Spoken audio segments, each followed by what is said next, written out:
Chapter 828. Whoosh. The metal door slowly rose, and a woman's body fragrance floated out from inside. Dean's heart slightly moved. He was more and more convinced that there was electricity here, but the rough rock house outside seemed to be completely incompatible with the technological level of electricity. He glanced into the cabin and saw a bright red carpet covering the entire aisle. The inside was very spacious, and the walls were emitting holes, illuminating the magnificent interior. Everywhere was bright and luxurious. Prelay bowed his head and took off his shoes. He walked in quietly. Dean didn't wait for Priley's order. He also took off his boots and walked barefoot on the carpet. He felt that his feet were very warm and soft. It was a huge oval room. After turning the corner of the cabin door, Dean saw the other end of the room. There were several steps. Behind the steps was a curtain. A figure was sitting inside, and a pretty girl was standing in front of the curtain. She was about 14 or 15 years old. She had a pair of golden eyes, and her skin was white and tender. She was very different from the children and residents in the houses outside. Prelay greets the goddess, greets the high priestess. Priley's face was full of respect as he bowed and knelt down on one knee. Dean didn't salute with him. He stood quietly and looked at the girl and the figure sitting behind the curtain. The thin silk curtain couldn't block his line of sight. There was an old woman in a graceful robe sitting inside. She had a kind face and white hair. She had a Westerner's face, which was somewhat similar to the girl in front of him. Dean suddenly thought that most of the residents he saw along the way seemed to have human faces from the old era of Europe and America. There were few Asian faces. This might be related to the region he was in. The girl who was called Goddess by Prelay looked at Dean curiously. Her big golden eyes flashed. Suddenly her small face turned serious. She frowned. "You two are the outsiders?" Dean nodded slightly. "Greetings to the goddess and the great priest. My name is Dean, and this is my lover, Aisha." He paused for a moment when he introduced Aisha's identity. Saying that she was his companion seemed a bit strange, but saying that she was his wife and lover didn't seem to have obtained her consent. Although he could feel her feelings, but after all, he didn't confess to her when she was alive. He didn't get her consent, but after getting along with her for so long, he had already regarded her as his other half. Even if she didn't agree, he wouldn't allow her to object because he couldn't bear to lose her again. The girl saw a flash of hesitation in Dean's eyes. She felt a bit strange. She said, "I heard that you saved Prelay. I just happened to pass by." Dean didn't dare to take credit. The girl nodded slightly and slowly stepped forward. She came less than half a meter away from Dean. She looked up at Dean. There was no trace of impurities in her pure eyes. It seemed that she wanted to see through all the secrets and shadows in Dean's heart. However, Dean had climbed all the way to the position of the wallmaster. He also looked down at her. His eyes were pure. There was no trace of distractions. The two looked at each other for a moment. The girl's cheeks suddenly turned red. She took back her eyes and turned to look at Aisha. Her eyebrows wrinkled. "Sister, it seems that you don't have a heartbeat?" Dean's heart shivered, but he had expected the possibility of Aisha being seen through. He immediately said, "She is suffering from strange disease.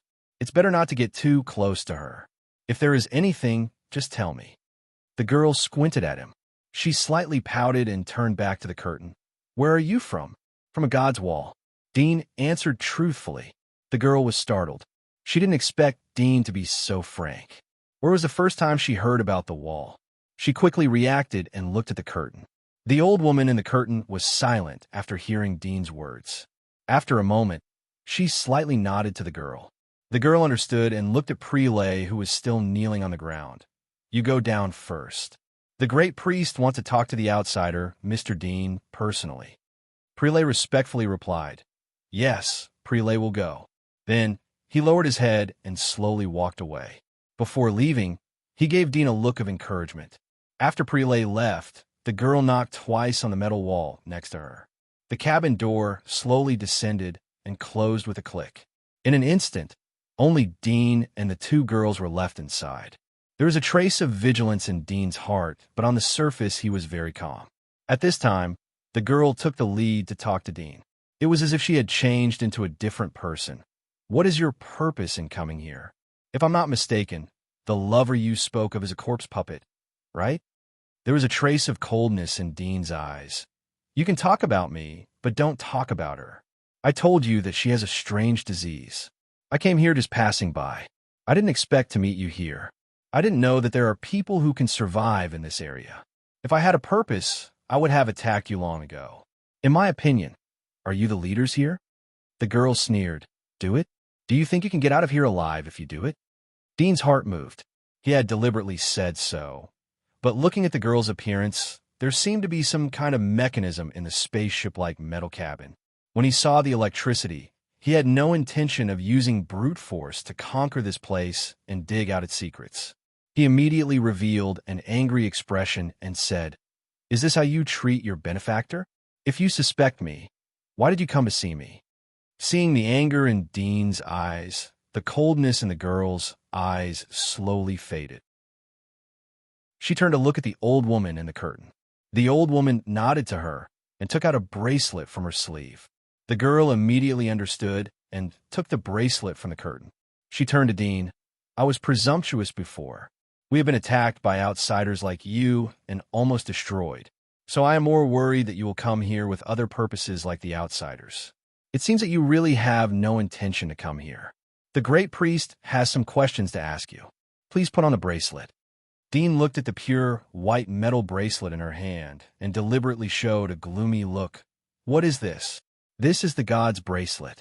It contains the power of origami and can see through all lies.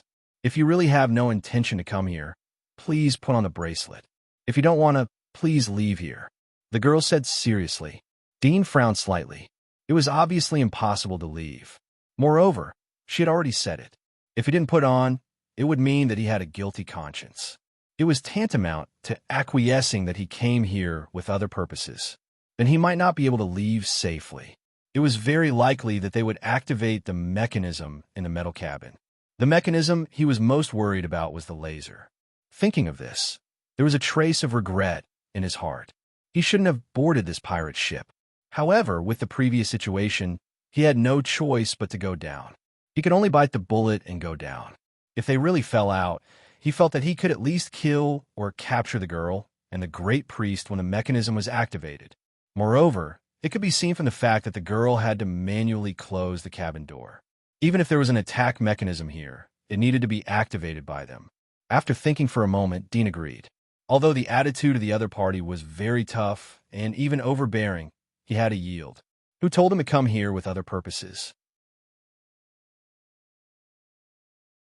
Chapter 829.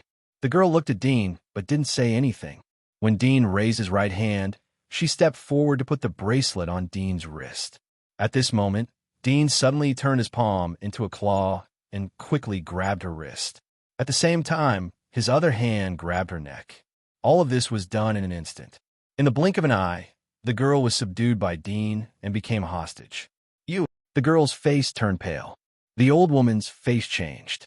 She put her hand on the steps next to her. "I mean no harm." Dean quickly opened his mouth and released the girl. He looked at her calmly. "I just want to tell you that if I was a bad person, I would have the opportunity to capture you and then use you as a hostage to leave here." The girl was released by Dean. She rubbed her neck and coughed twice. She stepped back a few steps and looked at Dean while gnashing her teeth. "You sneak attack." Dean didn't speak, but looked at the old woman in the curtain. "I hope my kindness can also be returned by your kindness." The old woman saw Dean release the girl. Her body also relaxed, but her eyes were obviously more dignified. The girl turned to look at the curtain. The old woman nodded slightly to her. The girl understood. She turned her head and stared at Dean. "We won't hurt you. This ring is only effective against evil people. If you have good intentions, you will be fine." Dean didn't say anything and handed it to her. The girl was obviously vigilant this time.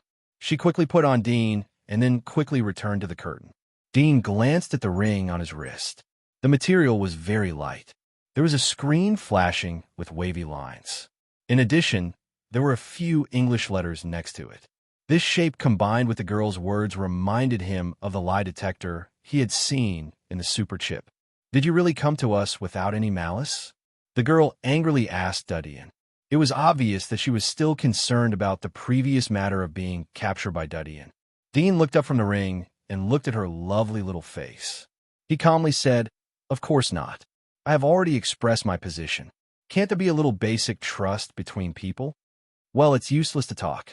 The girl slightly pouted and said, "Was it really an accident that you saved Prelay?" "Of course," Dean said without thinking. The girl raised her eyebrows and said, "Then why did you leave your hometown and come here?" Dean frowned and thought for a moment. "This is my private matter." The girl snorted and said, "If you don't tell me, how will I know what secrets you have? What if you're coming for us?" Dean sighed. "There is no harm in telling you, since you don't believe me. I want to see the world outside of the wall. As you can see, my lover is suffering from a strange disease. There is no way to treat her in the wall. So I want to see if there are other people living in the outside world. I want to see if there's a way to cure her." The girl looked at him and seemed to believe him. The dissatisfaction on her face gradually disappeared. She said in a low voice, "We also have no way to treat this sister. She is not suffering from a strange disease, but a very terrible, evil poison. Generally, people who suffer from this kind of evil poison will even attack the people closest to them. I don't know why she did not attack you. I know that her disease is contagious. That's why I told you not to get too close to her," Dean said in a sad tone. The girl slightly raised her head. "I knew that there was something wrong with her physical condition. I wouldn't let her bite me." Dean lowered his head and didn't speak again. The atmosphere was a bit sad. The girl came to her senses and coughed awkwardly. She stepped forward and said, "I'll take off your divine ring." Dean looked at her. "Are you willing to believe me?" The girl's cheeks reddened as she looked at Dean's bright and pure eyes. "I will listen to the great priest." He stepped forward and took off the spirit ring for Dudian. He looked at the screen, and his expression relaxed a lot. He turned back and returned to the front of the curtain. Seeing her like this, Dean was more and more convinced that the ring was an alternative lie detector. After receiving the divine ring, the old woman looked at it for a while before putting it away. Her attitude became much gentler, and she said, "Outsider youth, thank you for saving our clansmen. Please forgive us if we offended you before." Her voice was extremely sweet and didn't sound like a white-haired old woman at all. Dean was even more convinced that the spirit ring was a device to test the truth of his words. Looking at the situation, it seemed that he had passed the test. "I heard that you have met outsiders before and were attacked by them. So it is inevitable that you will be hostile to me. I can understand," Dean said generously. The girl smiled and said slyly, "Really? Weren't you very nervous just now?" Dean's mouth slightly twitched. He was somewhat speechless. 130 years ago, we met outsiders like you." The old woman slowly opened her mouth. Her sweet voice was refreshing. "At that time, we met outsiders for the first time. We were very happy. We accepted him and treated him well. Unexpectedly, the outsider had ulterior motives. He was ready to enslave us and make us his servants. Fortunately, the great priest was powerful enough to kill him. But the great priest was seriously injured. This matter left a deep lesson for us. That's why we offended you." Dean nodded slightly. He could almost guess that it was a routine. However, the word from the old woman's mouth might not be true. Those who could come here were basically abyssal walkers, or even stronger. If these people were in the giant wall, then they would be wall lords. If they were in the kingdom of God, then most of them would be high-level personnel. They would certainly know a lot of secrets. Maybe they came prepared. As for the purpose of attacking them, it might not be to enslave them. After all, there weren't many people here. There were tens of millions of people in the giant wall. How could they lack slaves? Dean felt that the outsider was aiming at the corpses of the war god's family. Chapter 830. I'll leave after the night passes. I don't want to disturb you. Dudian said to both of them. The great priest whispered, "Mr. Dean, if you don't mind, I would like to invite you to stay with us for a few days. I believe that there are good and bad people in any place. You saved Prelay, so we believe in your kindness. As you can see, there are desolate beasts rampaging everywhere outside, and corpses roam the land. If not for that outsider from more than 100 years ago, we would not even know that there are other human survivors outside this world. If that outsider had not bared his fangs back then, the goddess of that generation would have married him and become husband and wife. We would have been united with you outsiders because of this. However, we never expected such a thing to happen. Marriage? Dudian looked at the girl in front of the curtain. The girl's cheeks reddened as she stared at Dudian. Why are you looking at me? Dudian looked away.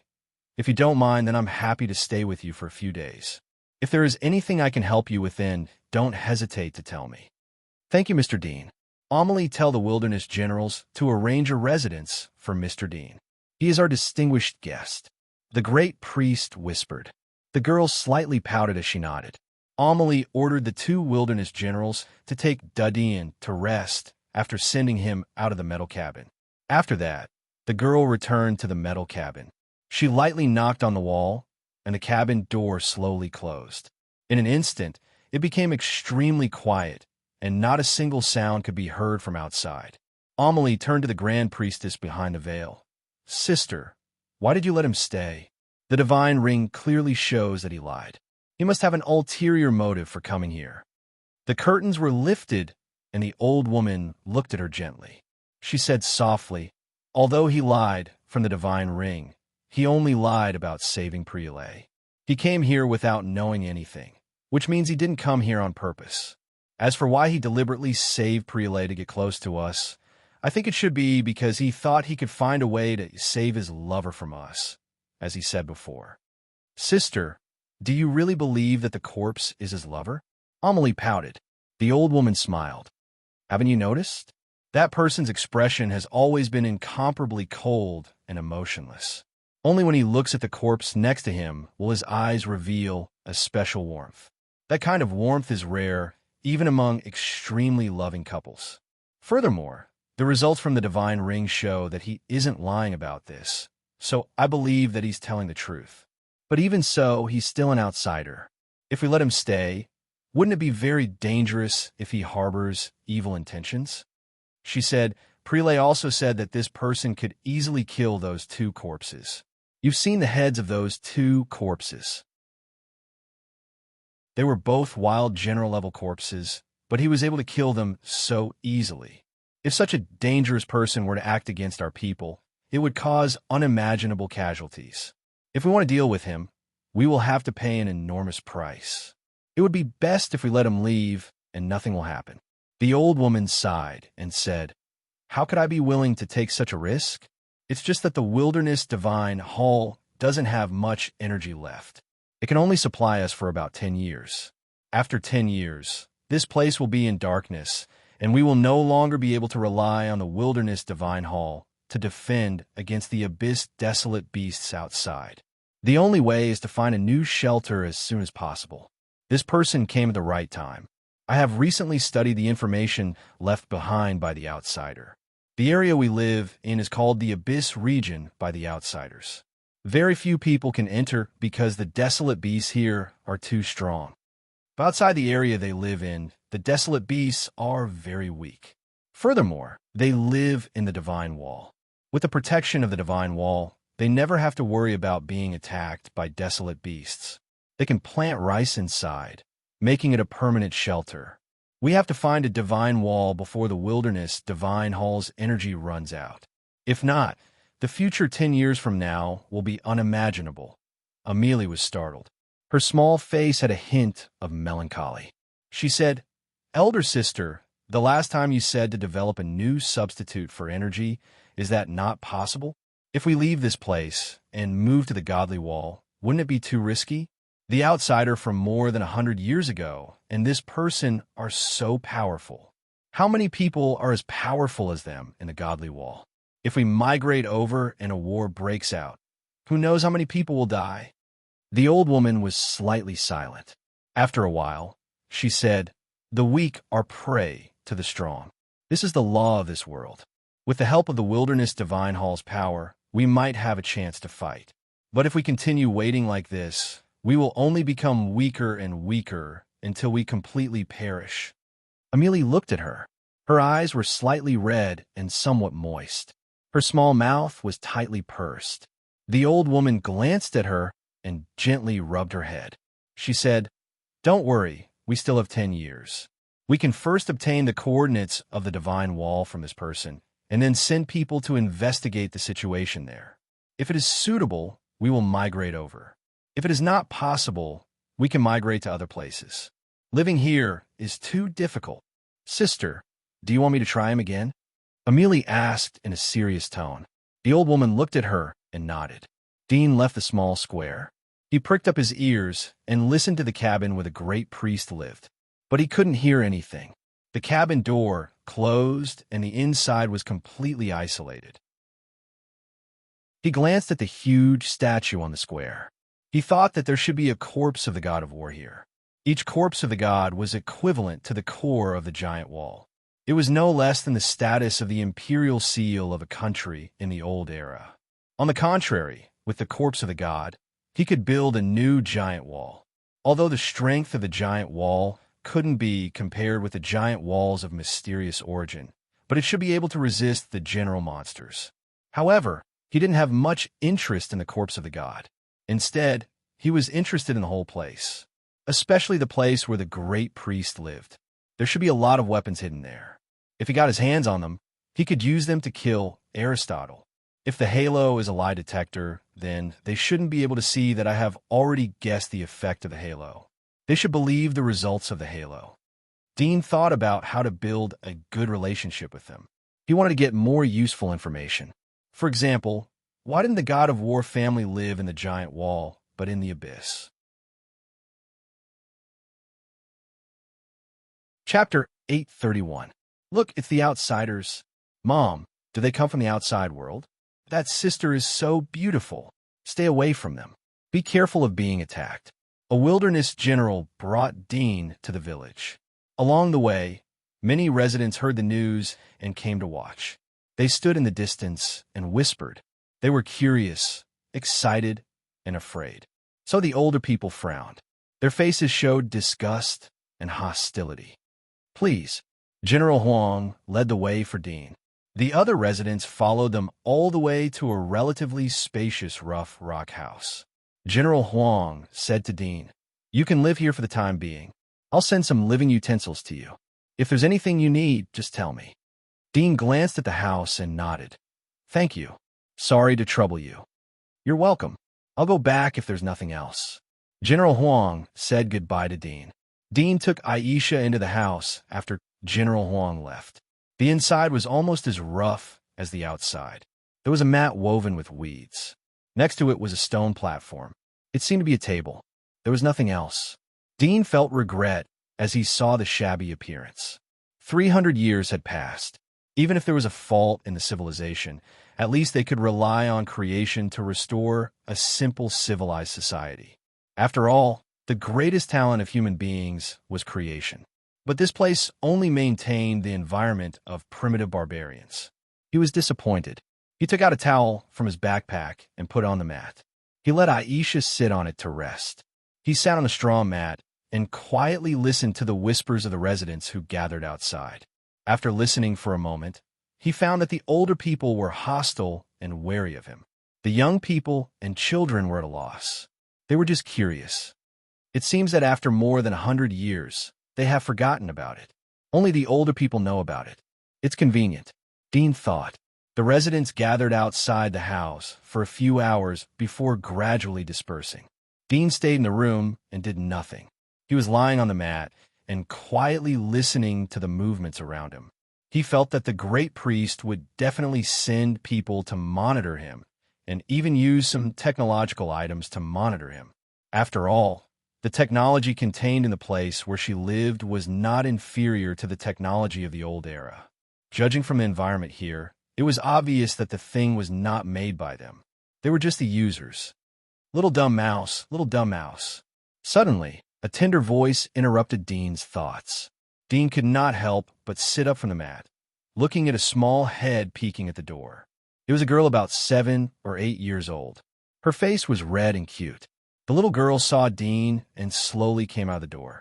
She asked, "Big brother, have you seen Silly Mouse?" Dean raised his eyebrows. "I haven't seen him." The little girl replied with an "oh." She turned around and left dejectedly. Dean's heart moved. "I can help you find out. What does your silly mouse look like? Really? The little girl turned her head and said, It's like this. It's very small. It's very timid. It's hairy and gray. Its head is very small. Her description was a bit confusing, but Dean still understood that it was a small pet the size of a cat. His eyes flashed. He turned his head and glanced around. Soon he found something similar in size and shape. He smiled and got up. I know where it is. I'll take you to it. Really, big brother? The little girl was very surprised. Dean stepped forward and took her to the corner of another rock house behind the house. In the corner, he reached out and grabbed a small gray fluffy thing. It looked like a mouse, but fatter than a mouse. Its ears were longer like a rabbit. It looked cute and cute. Ah, it's a silly mouse. The little girl happily reached out and hugged it. Dean smiled and touched her little head. Little Jasmine, little Jasmine. Suddenly, an anxious voice came from the side. Dean turned his head and saw a middle-aged man running out in a hurry. The middle-aged man turned the corner and saw Dean. His eyes suddenly widened and he angrily said, You let go of me. Dean slightly frowned and put down his hand from the little girl's head. The little girl saw the middle-aged man and happily ran over. Dad. Little Jasmine, are you okay? The middle-aged man squatted down to check the little girl's hair and body. He was relieved to see that there was no wound. He turned his head and stared at Dean. Outsider, I'm warning you. Don't get close to our child. The faint smile in Dean's eyes gradually disappeared. He quietly stood up and looked at the middle-aged man. The little girl pulled the middle-aged man's clothes and looked up. Dad, is he the outsider? He is not as fierce as he said. He helped me find a silly mouse. The middle-aged man was startled. He looked at the cute little animal in her arms and seemed to understand. He looked at Dean and frowned. He didn't say anything. He picked up the little girl and turned away in a hurry. He soon disappeared from Dean's sight. Dean narrowed his eyes as he slowly walked back to his house. It didn't take long for an acquaintance to appear at the door of the house. It was Prelay and his companion who had been saved by Dean. They were holding 2 stone plates in their hands. They were covered with a lid. There were a few grilled fish inside. Dean smelled the faint aroma of the fish. He sat up and said to the two, Why are you here? Mr. Dean, I inquire about the place where you live. I know that you haven't eaten lunch yet. I specially brought you a few small fish. I don't know if it suits your appetite. Prelay smiled. He put the stone plate on the table and opened the lid. There were a few grilled blue fish. There were a few light blue scales on the surface. Duty thought that they had come at the right time. He said, Since you are here, let's eat together. I also have a few questions to ask you. No, we have already eaten at home. The amount here is not much. If we eat again, then it won't be enough for you and Miss Aisha. Prelay waved his hand and said. There was a trace of embarrassment on his face. Dean saw him and looked at the few small blue fishes. He understood that it was very dangerous for them to venture out to hunt these small fishes. It showed how important food was to them. Looking at Priley's age, it was obvious that he was already married. He wasn't the only one who had the final say in the family. Fear of his wife seemed to be a thing that had never disappeared in the past 5,000 years. Dean didn't try to persuade them again. He also didn't reach out to catch fish. Instead, he said, It's so dangerous outside. You're taking such a big risk to catch such a small amount of fish.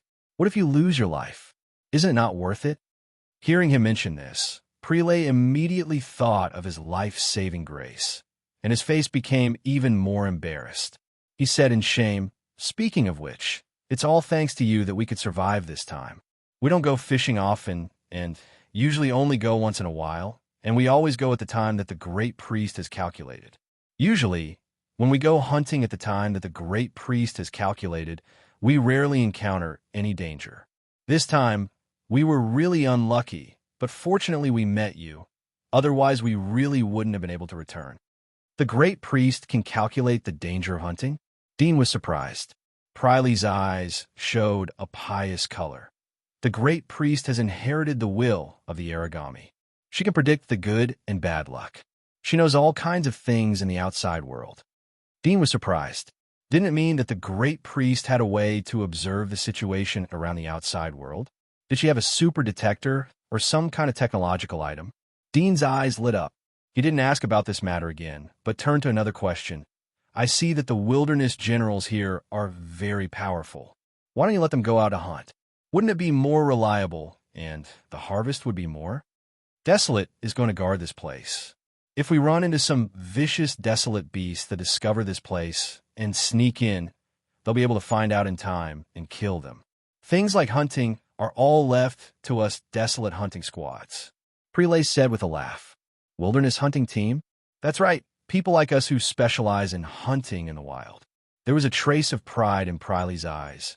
Mr. Dean, I'm a captain of the wilderness hunting team. It's a captain. His companion reminded him. Prelay stared at him. A captain is also a captain. Dean saw the two joking and asked, Are there a lot of people like you who go out to hunt? How can I join you? Chapter 832. Earth Dragon Cave, Wild Worm. The former was obviously a place name, so there was no need to ask, but the latter made Dean curious. He thought of parasitic soulworm, but parasitic soulworms were hidden in monsters. He asked, What is this wild worm? Is it difficult to catch? With benefactor's skills, it would be easy to catch them. However, to a person who has never eaten a desolate worm, these little things are very dangerous. Although it is easy to catch them, these little things have all sorts of strange abilities. Some have a strong acid that can corrode protective gloves. Furthermore, these little things have a common ability, which is to suck blood and parasitize. If they accidentally touch the body, they will drill into the body. This is very dangerous, and is very easy to die. Therefore, daring to go to the Earth Dragon Cave to catch a desolate worm is proof of your courage. Prelay said with some pride, If you don't even dare to go to the Earth Dragon Cave, then don't talk about going outside and facing those horrible wild beasts. Dean was surprised. Priley's words had exposed a lot of information. Can you eat wasteland worms? You didn't eat the wild worms you caught, right? What kind of changes can there be in people who eat wild worms? Priley's eyes showed appreciation. Benefactor is really smart. Wild worms are a great tonic. After eating wild worms, your strength and physical strength will be greatly improved. As long as you eat enough, you can even become a wild general. But wild generals are people who have experienced hundreds of battles in the Earth Dragon Cave. Even people like us who have eaten wild worms to improve our strength are generally not willing to enter the Earth Dragon Cave again. These little things are too dangerous. Even if a wild general goes in, there is a possibility of death. Dean was slightly startled, but there was a huge wave in his heart. Eating wild worms can improve strength? Priley's physique was around the level of senior hunter. Did he eat wild worms to improve it? You said eating wild worms. Is it like this? Dean made an action of throwing something into his mouth. Prelay said strangely, Yes, otherwise how can I eat it? Dean was slightly dumbfounded. His heart suddenly had a strong interest in the wild worm.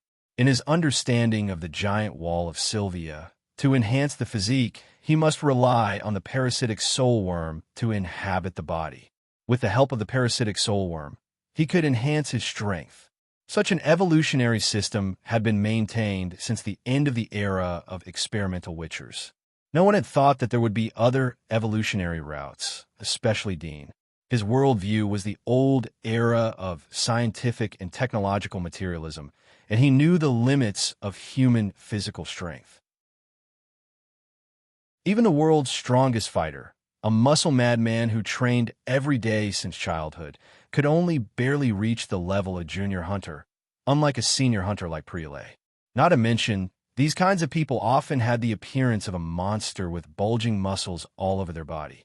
With the help of magic marks to enhance his strength, the unknown magic marks made him reluctantly accept such a reality. But among the residents of the Abyss, they could enhance their physique just by eating. Even if he ate the best delicacies in the world and the most nutritious comprehensive food, it might not have such an effect, right? How much can the human body absorb?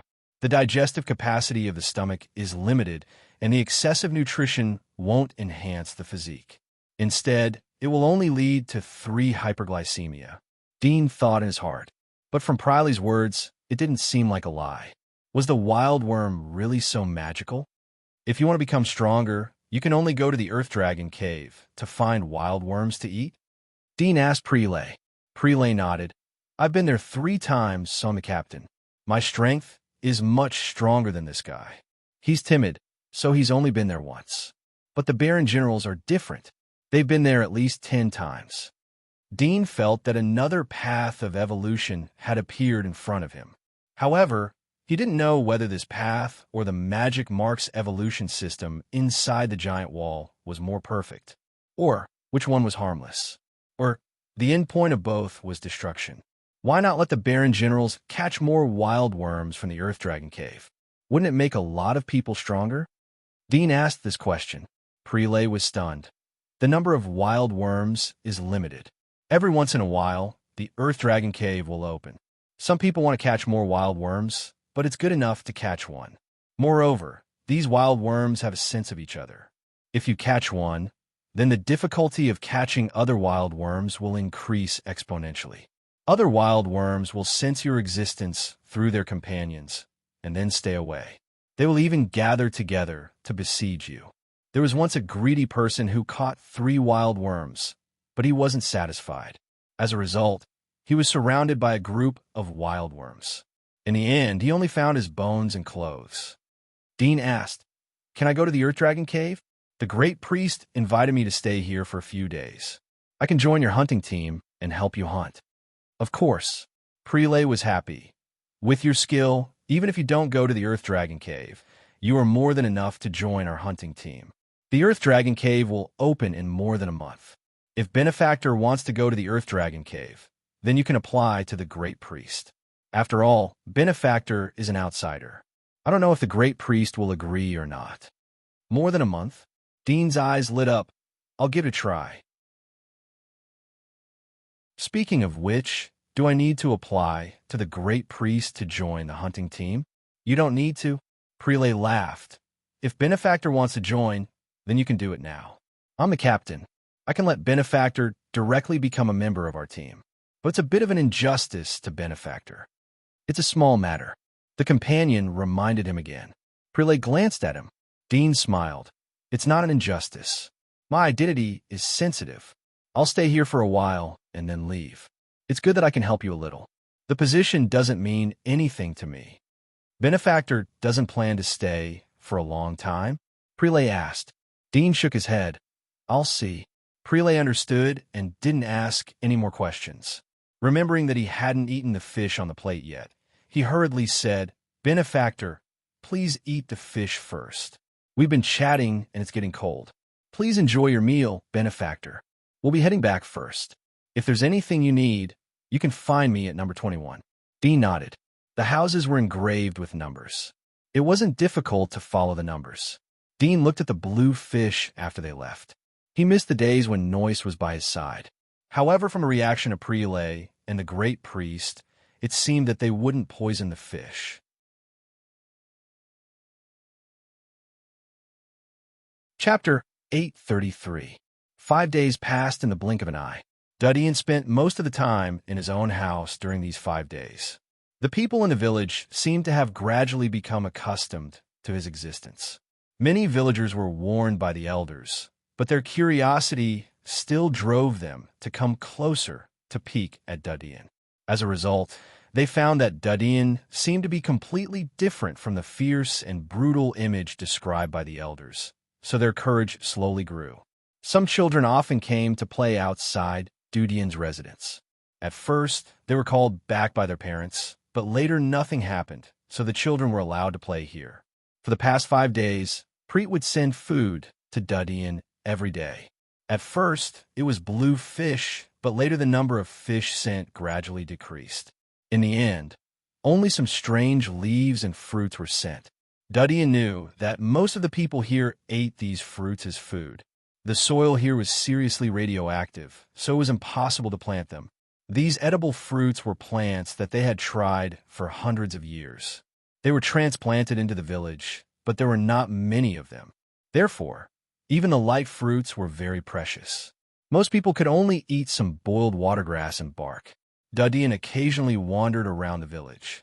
Everywhere he went, he would attract the surrounding residents' hostile gazes, but he didn't care. After 5 days of contact, he found that the population in the village was not large. A total of 400 or 500 people were spread out around the temple where the great priest lived.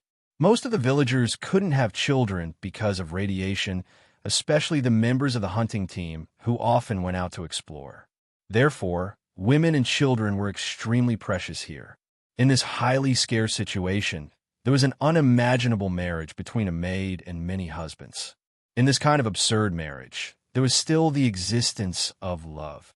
For example, Preet, who often came to deliver food to Dudian, shared his wife with 2 other men. In this case, he still loved his wife deeply. He also thought that his wife also loved him deeply. Both of them were in love with each other. Moreover, he was not jealous of the existence of the other 2 people. Instead, he was good friends with the other 2 people. Dean felt that his worldview was completely destroyed when he knew about this. However, he thought about the dangerous environment and ferocious monsters that he had encountered along the way. It was extremely difficult and unimaginable to survive in such an environment for more than 300 years. In such an absurd environment, this absurd marriage and love was born.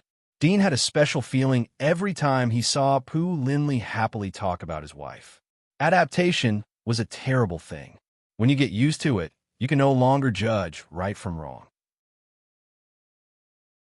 But in the final analysis, the standard of right and wrong was only based on the worldview that you have long been accustomed to. As a cliché saying goes, no one can see their own mistakes. No one knows that they are a clown. In addition to this strange marriage system, Dudian found that the residents here seemed to have some leisure and hate work. In addition to the hunting team, other old people and women stayed at home all day long, in a daze, playing simple games to pass the time. It seemed that no one thought about improving the environment, and no one thought about creating anything. After asking a few people, Dean knew that they were counting on the Grand Priest. In their minds, the Grand Priest was an omnipotent existence. He was the apostle appointed by the desolate god, and he had the power of a god. Because of this, many people had lost their desire to struggle. After all, they only needed to ask the Grand Priest to answer their questions. Why would they waste their time thinking about it? It made Dean think that a good leader may not be able to bring out a group of outstanding talents. However, there were also environmental factors. In this sealed, underground world, their range of activity was very limited. Over time, people became lazy. Dean was familiar with the atmosphere of this place. His physical strength had reached the bottleneck of the peak of the Dominator level. Even if he injected more God Serum, he wouldn't be able to reach the level of the Abyss.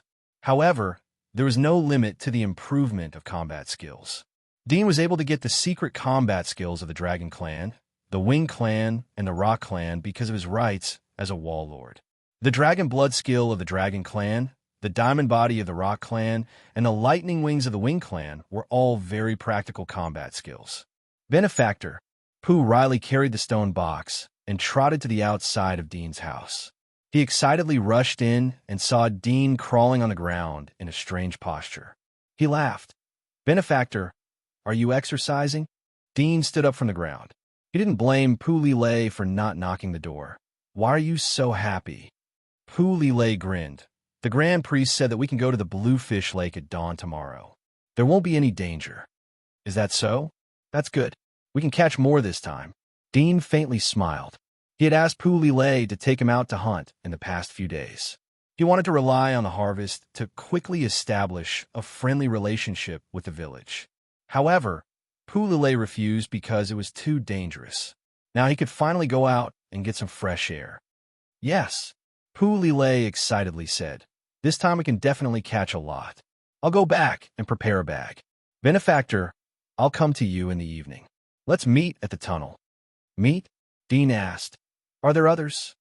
"Yes, I heard that Benefactor's strength is extraordinary. Many people want to join us and go to the Blue Fish Lake with us." Pu Lilei laughed. "I saw that the situation of their families was not very good, so I agreed. Anyway, the Grand Priest said that there will be no danger as long as there are no more than 20 people. So in addition to us, there are 18 people." "Oh, okay." Dean nodded, but there was some helplessness in his heart. The Grand Priest said that there would be no more than 20 people, but there were exactly 20 people. Then it's settled. I'll go back and prepare now, Pulile said excitedly. Dean nodded. After Pulile left, he opened the stone box. There were 2 small blue fish inside. He hadn't eaten this fish for 2 days. He thought that tomorrow's departure would be a big harvest, so he took out all the fish he had. I don't know how it tastes when I catch the thing at the bottom of the lake. Dean thought of the horrible monster fish in the depths of the lake, and his eyes flashed slightly. Since he intended to perform well and establish a friendly relationship with these villagers, this time he naturally couldn't be ordinary. However, if he caught it with his own strength, it would inevitably cause some people to be wary. Even among these people, it was likely that there were spies arranged by the Grand Priest who deliberately used this matter to test his strength. I used the dragon blood technique to suppress the reaction of the heat source. They should not know my specific strength. They can only speculate from the 2 undeads. At most, they think that I'm at the pioneer level or even the inner wilderness.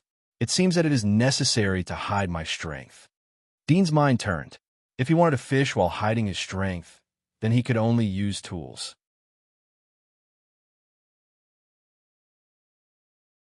Chapter 834. The night came. Prelay came to Dean's door with a spear. He invited Dean to go to the tunnel. So early, Dean was surprised.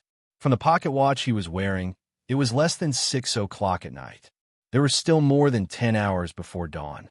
Wild beasts will come out to hunt at night. It's not suitable to walk in the tunnel, so we have to go to the tunnel in advance and rest there for the night. Prelay explained. Dean thought for a moment. I have an idea that can double our harvest, but we need to prepare some tools. I don't know if you have them here. Prelay's eyes lit up. Double the harvest of fishing? Benefactor, what tools do you need? A strong rope. I won't weave a fishing net. The interest in Prelay's eyes instantly disappeared. He smiled bitterly and said, Benefactor, do you want to use fishing nets to catch them? It's useless. We have already tried this method. The fish in Bluefish Lake are carnivores. Their teeth are sharp and can easily bite through the fishing net. Dean shook his head. Weaving a fishing net is not for catching fish, but for trapping fish. You will know when the time comes. Do you have a ready-made fishing net here? Trapping fish? Prelay was puzzled and said, The nets are ready-made, but they are not used to catch fish. They're used to trap small wild beasts and are kept by other hunting teams. If Benefactor wants them, I can borrow them. However, if they are damaged, we will have to compensate them. Dean heard that Prelay was worried about the safety of the fishing net. He didn't say much. Go borrow it. I will compensate if it is damaged. Seeing his confident look, Prelay asked doubtfully, Benefactor, is the method you mentioned really effective? It should be. Dean didn't say anything. Yes, there are still 18 people. Let them wear digging tools if they don't have a spear. Don't bring spears. Prelay was stunned. Going out to hunt without weapons, but digging tools? Was he trying to dig a hole to bury himself? Dean saw his strange expression and could guess his thoughts. He said, Believe me, it's useless to bring a spear. All of you should bring digging tools. Also, borrow a large fishing net. Benefactor, this. Prelay was a bit hesitant. After all, it wasn't easy to go out hunting, and this was a rare opportunity. It would have been fine if he had gone alone, but the problem was that there were 18 other people with him. Behind these 18 people were over 10 families, and they had to carry the rations of the children and elderly of those families. If they went out and didn't gain anything, then the days ahead would be very difficult. Benefactor, it's not that I don't trust you. I'm just worried that others might not be willing to do this, Prelay said tactfully. Dean saw his dilemma. If someone wants to bring a spear, then let them bring it. If others bring digging tools, then let them bring fish bags. If there is no accident, then there should be a bumper harvest. All right, Prelay smiled bitterly. If Dean hadn't saved him, he wouldn't have bothered to listen to his nonsense. Going out to hunt without a spear, how could he expect a big harvest? It would be good if he didn't come back naked. An hour later, Prelay came to Dean with a borrowed fishing net. There were 3 or 4 strong men with him. All of them were carrying shovels, hoes, and other digging tools. Prelay saw Dean waiting at the door and quickly came over. Benefactor, I've borrowed the fishing net. But be careful when using it. They said that if it's damaged, you have to compensate them at least 30 fish. Dean glanced at the fishing net. It was woven with bark fibers and vines. The net was very thick, but it could be used to hunt monsters outside, so it was considered delicate. He pinched the fishing net. He was satisfied. He asked, "Where are the others?" "They are waiting for us outside the tunnel." Prelay looked at the faint lights on top of the village. "It's getting late." "Benefactor, should we go now?" "All right." Dean nodded and went back to the house. He took Aisha out. "Let's go." "Miss Aisha is going too?" Prelay was surprised. Dean indifferently smiled. "I won't separate from her." Prelay didn't ask any more questions. He called the people behind him to carry the fishing net and set off. It didn't take long for them to come to the tunnel outside the village. They saw more than a dozen people standing in front of the tunnel. Most of them were carrying spears in their hands. They were carrying a small basket on their back. They were waiting in boredom. More than a dozen people looked over as they saw Dean and Prelay. Their eyes fell on Dean. They were full of curiosity. A few of them had vigilance and indifference in their eyes. Dean didn't care as he walked over. "Everyone, this is Mr. Dean, my benefactor." Prelay introduced Dean to everyone. Everyone looked at Dean, but didn't speak. The atmosphere was a bit awkward. Prelay knew that Dean's identity was sensitive. He lightly coughed. "Everyone, it's getting late. Let's go to the tunnel." "Old Ray, are you really going to bring only shovels and no spears?" One of the middle-aged men frowned. Prelay looked at him and then at Dean. "We don't need a spear. If you want to bring it, then bring it yourself." "Old Ray, if we don't get anything, then you will have to eat grass for a few days," the middle-aged man reminded. Prelay shook his head and waved. "Get ready to go." The middle-aged man looked at Dean. There was a trace of dissatisfaction in his eyes, but he didn't say anything. This time Prelay was leading the team. He just needed to ensure that he wouldn't return empty-handed. Everyone entered the tunnel one after another. Not long after, they arrived at the entrance of the tunnel that was blocked by rocks. They saw two desolate generals standing guard here, and at the entrance, other than them, there were actually two groups of people. Each group had about a dozen people, and at this moment, they were sitting in two piles, sleeping on ground. Dean glanced at the two groups of people. They were carrying a lot of tools. There were hunting nets, huge wooden frames, spears, swords, and other weapons. With great familiarity, Prelay came to another empty space and called for everyone to rest. Dean asked him about the two groups. Prelay explained in a low voice. "They're the 3rd and 5th hunting teams. They are mainly hunting small wild beasts in the southern part of the wasteland. It has nothing to do with us." Dudian was curious, so he asked a few more questions. He learned that the hunting areas of the hunting teams were different. For example, Prelay was mainly responsible for the Bluefish Lake. The reason for such a division was that the Bluefish Lake was first found by Preley's grandfather. So the great priest divided the Bluefish Lake to him. Now it fell on Preley's head. Others who wanted to go to the Bluefish Lake had to join Preley's hunting team. Prelay would get 1/10 of the prey they hunted. Dean was surprised by such a regulation. It was quite a perfect contract. He didn't expect that it would be implemented in such a backward and poor place. But it did improve efficiency. "Hey, Old Ray, are you going to hunt tomorrow?" A middle-aged man about the same age as Prelay walked out from one of the groups. He seemed to be very familiar with Prelay. He smiled and said, "You brought so many people this time. Are you preparing for something big?" Prelay laughed. "Of course not. How are your preparations this time?" "What preparation?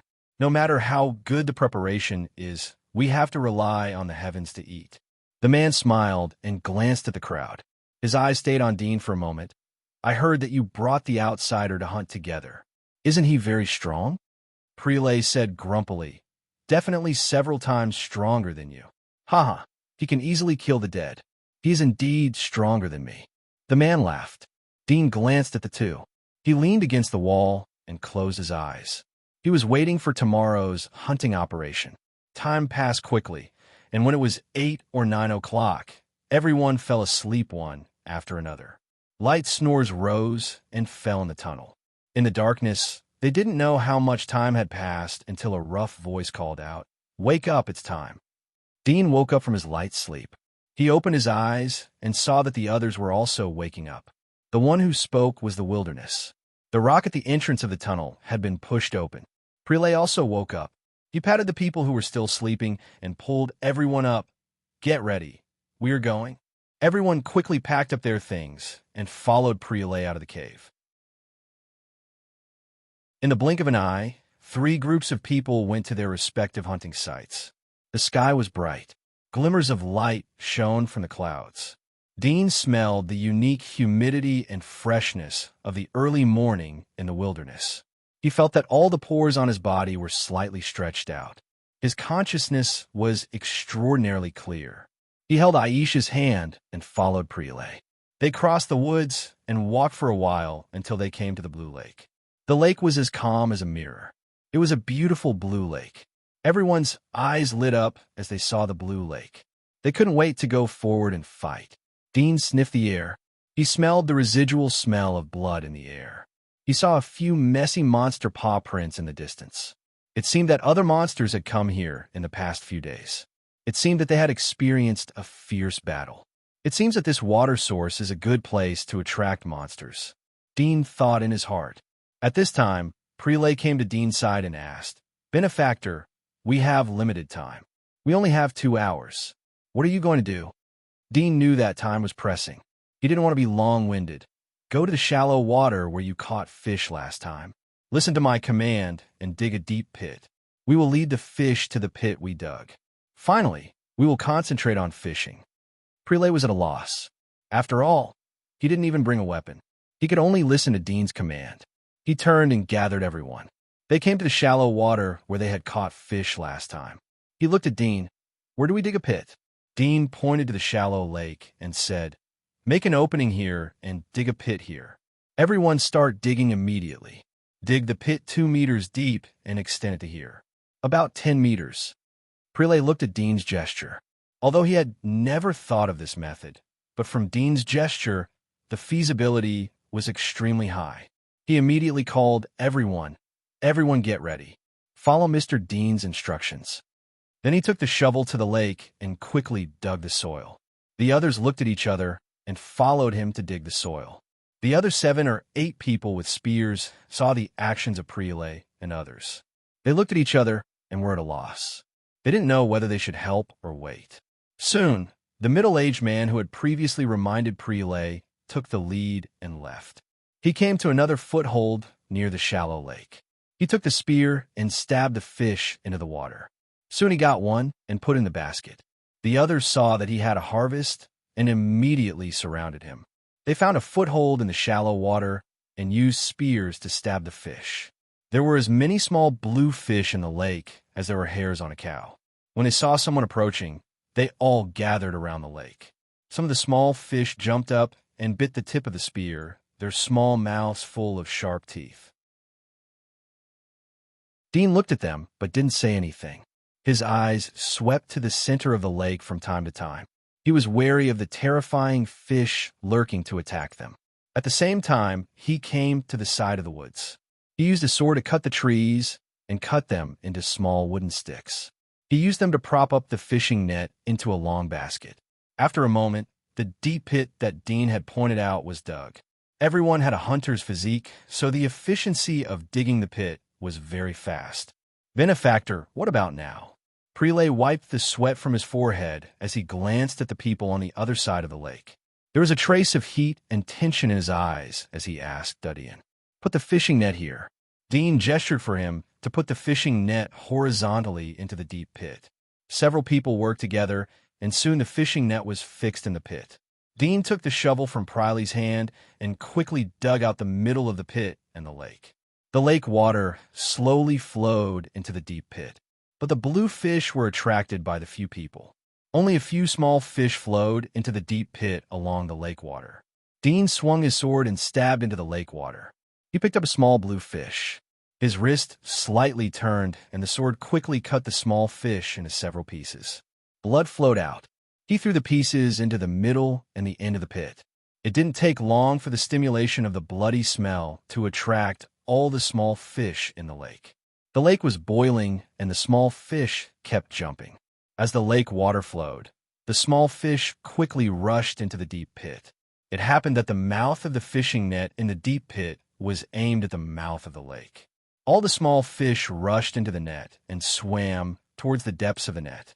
In less than a few minutes, the fishing net in the 2 meters deep and 10 meters long pit was filled with blue fish and lake water. There were at least hundreds of thousands of small fish in the net. Prelay and several other people who were digging the pit saw the scene and stared at it in disbelief. Dean saw that the time was almost up. He said to Prelay, "Block the mouth of the lake." Prelay came back to his senses and hurriedly called for the people beside him to go forward with shovels. They shoveled the soil from the pit into the mouth of the lake and filled it up. The lake water stopped pouring in. The pit was full of fish and lake water. Dean asked Prelay to continue to dig at the end of the pit. Dig deeper and let the lake water flow out. Prelay understood as soon as Duddian said it. The others were also enlightened.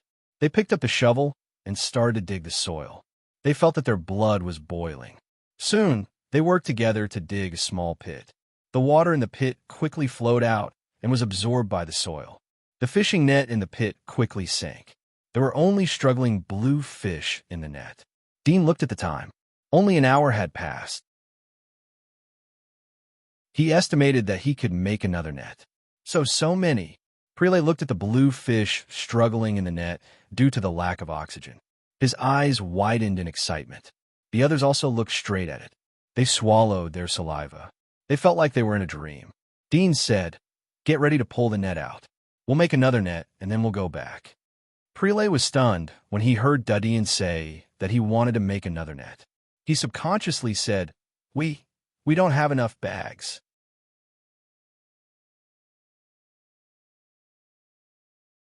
Chapter 835. Old Ray, how is the harvest here? One of the people who had been catching fish by the lake noticed the excited expressions on the faces of Prelay and the others who were surrounding the deep pit. Feeling that it was strange, he walked over with his spear in hand. Prelay turned to look at him. His eyes fell on his basket. There were a few small fish gently bouncing. "Bien, the harvest is good." Bien grinned. Just as he was about to say something, his gaze was suddenly attracted by the scene in the deep pit in front of him. He opened his mouth slightly and stood rooted to the ground. After a while, he turned to look at Prelay with a face full of disbelief. This was all done by you just now. Did you do it last night?" Prelay laughed. The others also laughed. They were particularly excited. At first, they were worried that they wouldn't be able to catch anything with shovels. But this novel way of hunting gave them unexpected surprises. The fish in the pit was enough for them to live for many days. Duddian wanted to catch another net. They felt unprecedented happiness and excitement. "Oh my God!" Bean's eyes widened as he exclaimed. The people who were fishing by the lake in the distance heard the commotion and walked over curiously. Soon, a series of exclamations rang out. All the people who were fishing opened their eyes wide and were tongue-tied. Duddian frowned as he saw the blue fish struggling in the net. He didn't expect the fish to be so fierce. They could persist for so long, even if they were dehydrated. He looked at Prelay. "Tell everyone to open a hole in the back of the net and prepare to collect the fish. Put them in the mud and be careful not to be bitten." At the moment when Duddian spoke, everyone pricked up their ears to listen. Duddian didn't wait for Prelay to agree. Someone called out, "I'll do it. I'll do it too. Count me in." Prelay laughed as he saw everyone's enthusiasm. He immediately assigned them to go behind the deep pit net. Due to the low terrain, the fish slipped out of the net and fell into the mud below as soon as the gap was opened. Several people stood in the mud and scooped up the fish with shovels. They threw them to the side of the shore. The others waited at the edge of the pit and immediately swatted or knocked out the fish that were thrown up. Then, they put the fish into bags and baskets. A few people at the side saw them collecting the fish wantonly and were extremely envious. They felt like a piece of delicious food was exuding a tempting fragrance in front of them. Some of them also bent down to pick up the fish with their baskets. Noticing that a few of the fish catchers were also picking up the fish, Prelay shouted, "You guys, didn't we agree earlier that you could catch your fish and we'd catch ours? Why are you picking up our fish?" As soon as he opened his mouth, The others who were working hard also noticed this and immediately shouted, "Yes! What are you doing? Why are you picking up our fish? We dug this hole and caught the fish. Isn't it inappropriate for you to pick them up?" The people picking up the fish felt embarrassed when they heard their protests and unkind gazes. One of them said, "There are so many fish. You can't fit them all. We all came out together. Why do you have to do this?" "What do you mean we can't fit it? Who said we can't fit it?" Someone immediately said angrily. Although the people present knew each other and could be regarded as acquaintances, but in the face of food, they couldn't speak. The people who were picking up the fish knew that they were in the wrong, but it was hard for them to watch helplessly as they couldn't get a single one of the fish. The middle-aged man who had tried to persuade Prelay earlier said, "Old Lay, we're out hunting. You can't be so heartless. There are so many fish, and you're not giving us a single one. Isn't that too much?" Priley's eyebrows twitched as he heard the words. "I told you to bring a shovel. Did you bring it? We were digging the soil, and you were picking up the fish. If we didn't catch a single fish, would you share the fish with us?" The middle-aged man was rendered speechless by his words. Dean saw that they were about to quarrel, so he immediately came out and called out, "Old Lay." Everyone saw him speak and immediately looked at him. "Let them take the fish. We are all from the same village. There is no need to divide the fish," Dean said generously. Prelay was a bit unwilling, but they didn't listen to you and talked about you behind your back. They didn't put any effort to catch the fish. Dean slightly raised his hand to stop him. "Life is not easy. Give me face and give him my share. I can't eat so much anyway." "How can that be?" Prelay shouted as he heard that Dean was going to give up his share. The people who were picking the fish didn't expect that Dean would speak for them. Moreover, he wanted to give up his share. They couldn't help but feel grateful, but also ashamed and remorseful. "Old Lay." Dean looked at Prelay. Prelay saw that Dean was so determined. He sighed in his heart. "Since you have spoken, as long as no one has any opinion, then let them have their share." "I have no opinion. I have no opinion either. These fish are Mr. Dean's idea. Mr. Dean can divide it to whoever he wants." "Would you agree if Mr. Dean said that he wouldn't divide it to you?" "Aye." The others laughed as they heard the funny words. The atmosphere suddenly eased. "Hurry up and fill the fish," Dean said. Everyone knew that time was of the essence, so they clenched their teeth and worked hard. Those who were poaching the fish also helped out. Only when they were poaching the fish did they realize that the small baskets they brought were too small and could not hold much at all.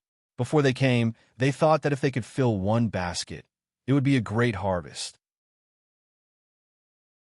But now, it seemed that compared to Prelay and the others who brought large bags, it was nothing. Many of them regretted their previous short-sightedness. It didn't take long for the fish to be thrown out of the deep pit. Dean looked at the time and ordered Prelay to reset up the fishing net. Then he dug the edge of the lake. The water rushed in along with a large number of blue fish.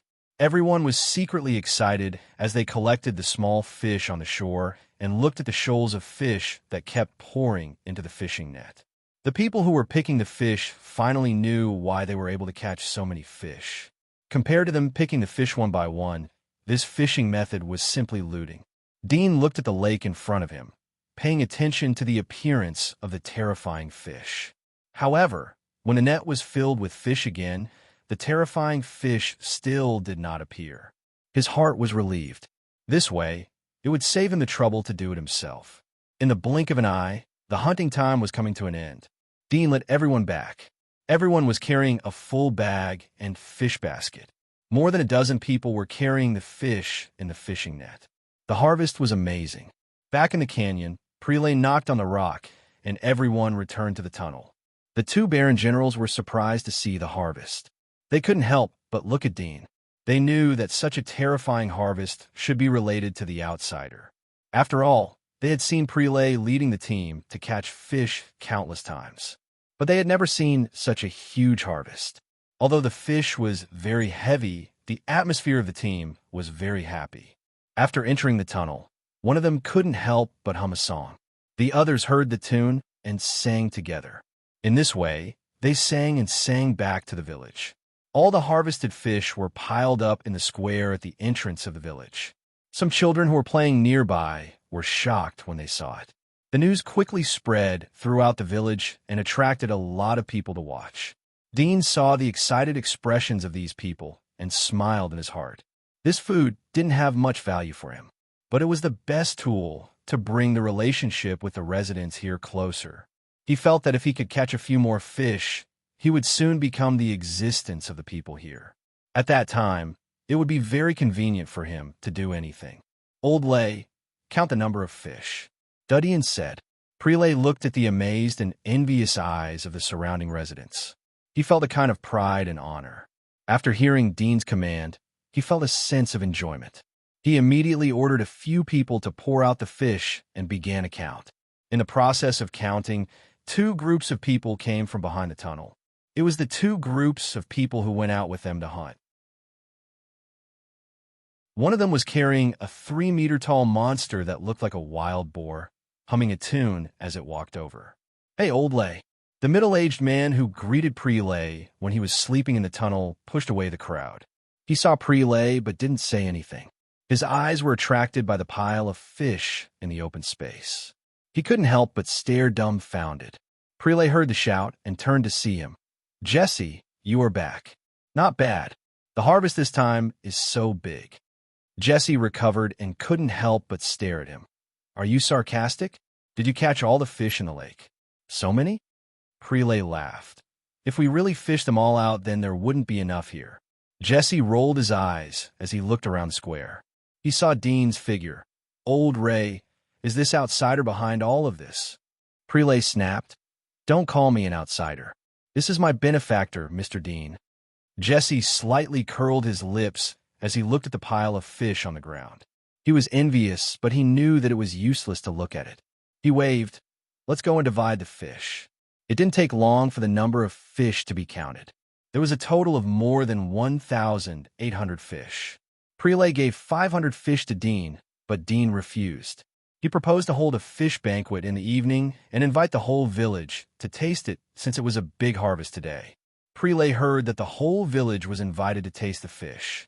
His heart was reluctant, but since Dean had opened his mouth, he was embarrassed to refuse. Moreover, he had learned Dean's method. In the future, when he went out to fish, he would have a big harvest. Metal Temple. After Amelie reported to the great divine priest, she pouted and said, "This person is quite powerful.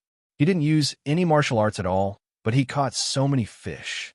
I wanted to take this opportunity to see what he is capable of, but I didn't see anything." "I saw a lot," the great priest slowly said. "He is very smart and has an intention towards our village." "Smart is right. Sister, are you saying that he has an intention towards us?" Amelia was surprised. The great priest said slowly, "He's just a passerby. There's no need for him to be so kind to us. Amelie, you must remember that there's always a motive behind any unnecessary kindness. I don't think that a person like him, who dared to survive in such a dangerous place, would have the kindness of a child. So, he must have taken a fancy to us." "What will he see in us, sister?" Amelie asked her obediently.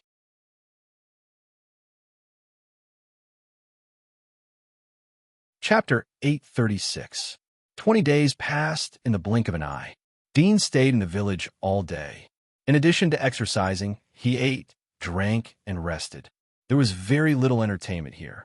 Most people's habit was to eat and sleep. After all, sleep was the most energy-conserving thing. Parents supported their children to do the most. But such a phenomenon was undoubtedly a slow death. Since the end of the fish feast, Dean had not left the village. Prelay and others had looked for the great priest several times, but the answer they got was that it was not suitable for hunting, which made them quite disappointed. After all, it was not easy for them to learn Dean's fast fishing method. But after more than 20 days, they didn't have the opportunity to go again. Such a long interval was rarely seen in the past. Fortunately, there were still a lot of fish left after the fish feast. It was enough to sustain them for 1 or 2 months. After all, they had other sundries to eat. Dean wasn't anxious and waited quietly. He could guess the great priest's thoughts. She was worried that his relationship with the villagers would be too close and threaten her existence. Soon, it would be the day when the Earth Dragon Cave would open. Dean felt that it was time to meet the high priest again. In the past 20 days, the high priest hadn't taken the initiative to find him, and he also hadn't taken the initiative to find the high priest. Although they hadn't met, but Dean could roughly guess her thoughts. Now, it was time to talk face to face. He came to the small square in the center of the village. He looked at the metal ball that was fishing in midair. Every time he saw it, there was a kind of amazing feeling. The contrast with the rough rock houses around, it was very clear. Dean said to the general in front of the stairs, "I want to see the great priest. Trouble me to inform her." The general looked at Dean indifferently. He went up the stairs and whispered in front of the cabin door. There was a light sound from the cabin. The general understood and came in front of Dean. "Please." Dean nodded slightly. This time he didn't bring the demon hunting tool, so naturally he didn't need to disarm himself. He stepped on the stairs and came to the cabin door. The cabin door slowly opened. It was still luxurious and bright inside. Dean went in and saw Amelie, who was standing in front of the curtain. "Mr. Dean, how are you living here?" Amelie looked at Dean with a smile. Dean indifferently said, "The environment here is average, but the people are good." Mr. Dean really knows how to talk. "Of course, our place can't compare to the divine wall you live in." Amelie chuckled. Dean glanced at her and looked at the great priest. "Greetings, great priest." "Mr. Dew, you don't have to be so polite." The great priest smiled. Dean stared at the great priest's eyes. "Great priest, I came here today because I have something to ask of you. The Earth Dragon Cave will open soon. I'm quite curious about the Earth Dragon Cave. I want to go in and talk about it. I hope the great priest will allow me to do so." The smile in the great priest's eyes slowly faded. "Mr. Dean, what do you mean?" "There's no overtone. That's what I mean." Dean looked at her. The great divine priest frowned and said, "Mr. Dew, are you here for the Earth Dragon Cave?" "Great priest, I know nothing about the Earth Dragon Cave. I heard from the villagers that the wild worm can enhance one's strength. Who doesn't want to get such a thing? Is there anything more attractive than power in this world?" Dean said calmly. The grand priest stared at him and said softly, "Could it be that your lover is not as attractive as your power?" Dean replied, "She is priceless and can't be measured by anything. Strength can be pursued. It's a vulgar thing." "What a vulgar thing." The great priest sneered. "You finally couldn't stand it after more than 20 days. Dean quietly looked at her. "I just want to see if the wild worm is useful to me. If the great priest feels embarrassed, then forget it. I've been here for a long time. If you don't have a way to restore my lover, then I won't continue to waste time here. Goodbye." The great priest and Amelie were startled. They didn't expect Dean to leave so quickly. Amelie quickly said, "Wait." Dean was relieved to see her timely reply. He intended to stay for a while and wait for them to persuade him to stay. If they didn't, then it would be embarrassing. Fortunately, the situation was as he wished. "What?" Dean looked at her. Amelie turned to look at the great priest behind the curtain. The great priest frowned slightly. After a moment of silence, he said, "Mr. Dean, you have been here for so long. It is a bit unreasonable for you to leave just like that. What if your companions are attracted after you leave? Wouldn't that put us in danger?" Dean indifferently smiled. There was a hint of mockery in his tone. "Great priest, according to what you said, I can't stay or leave." The great priest's eyes lit up. "It's not impossible if you want to enter the Earth Dragon Cave. But I have a condition." "Say it," Dean generously said. It seemed that he was waiting for her to speak. His attitude made the great priest uncomfortable. She said, "Mr. Dean is from the God's Wall. I have some interest in the God's Wall. I hope that Mr. Dean can tell me." Dean indifferently said, "Of course, no problem." The great priest frowned as she saw Dean agree so readily. She felt uneasy in her heart. But before she could speak, she heard Dean say, "Does the great priest want to migrate the people here to God's Wall?" His words were like a thunderclap that exploded in the great priest's ears. The grand priest and Amelie were shocked as they stared at Dean in a daze. Dean knew that his guess was correct as he saw Amelie's change in expression. His heart was full of confidence. "Mr. Dean, you are right." The great priest quickly calmed down and slowly said, "We have lived here for hundreds of years. Although the resources are poor, it is still safe. If we move to another place, the journey will be long and we will suffer heavy casualties. You don't have to worry. We have no interest in moving to the God Wall. We just want to know how many powerhouses like you exist in the outside world. Dean faintly smiled. If it was an average person, he would really believe these words, but he had already seen through the situation here. The resources here were more than barren. The severe radiation had sterilized a large number of men who went out to hunt. As the number of women decreased, the number of children would also decrease. Sooner or later they would die out. It must be known that the speed of human reproduction was not slow. After hundreds of years of reproduction, there were still less than 1,000 people left. Especially with the distorted view of marriage here, the population was still unable to increase. It could be seen how fast the speed of extinction was. In his opinion, the population here would shrink by more than half in less than 30 years. In another 50 years, it was estimated that they would face extinction. It would be good if more than a dozen people survived. It was impossible for them to not predict such a situation.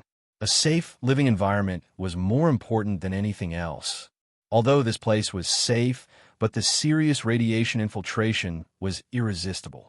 In the 20 days I've lived here, ever since I learned from Prelay that the Earthworm Cave will open in a month, I've wanted to go take a look. That's why I've insisted on staying here. Dean seemed to be talking about insignificant things. He said lightly, "When I have free time, I think that I want to go to the Earth Dragon Cave to have a look."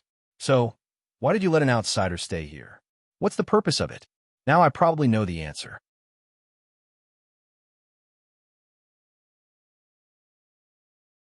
Chapter 837. Did you expect it? That's why you dare to come to us? The great priest coldly stared at Dean.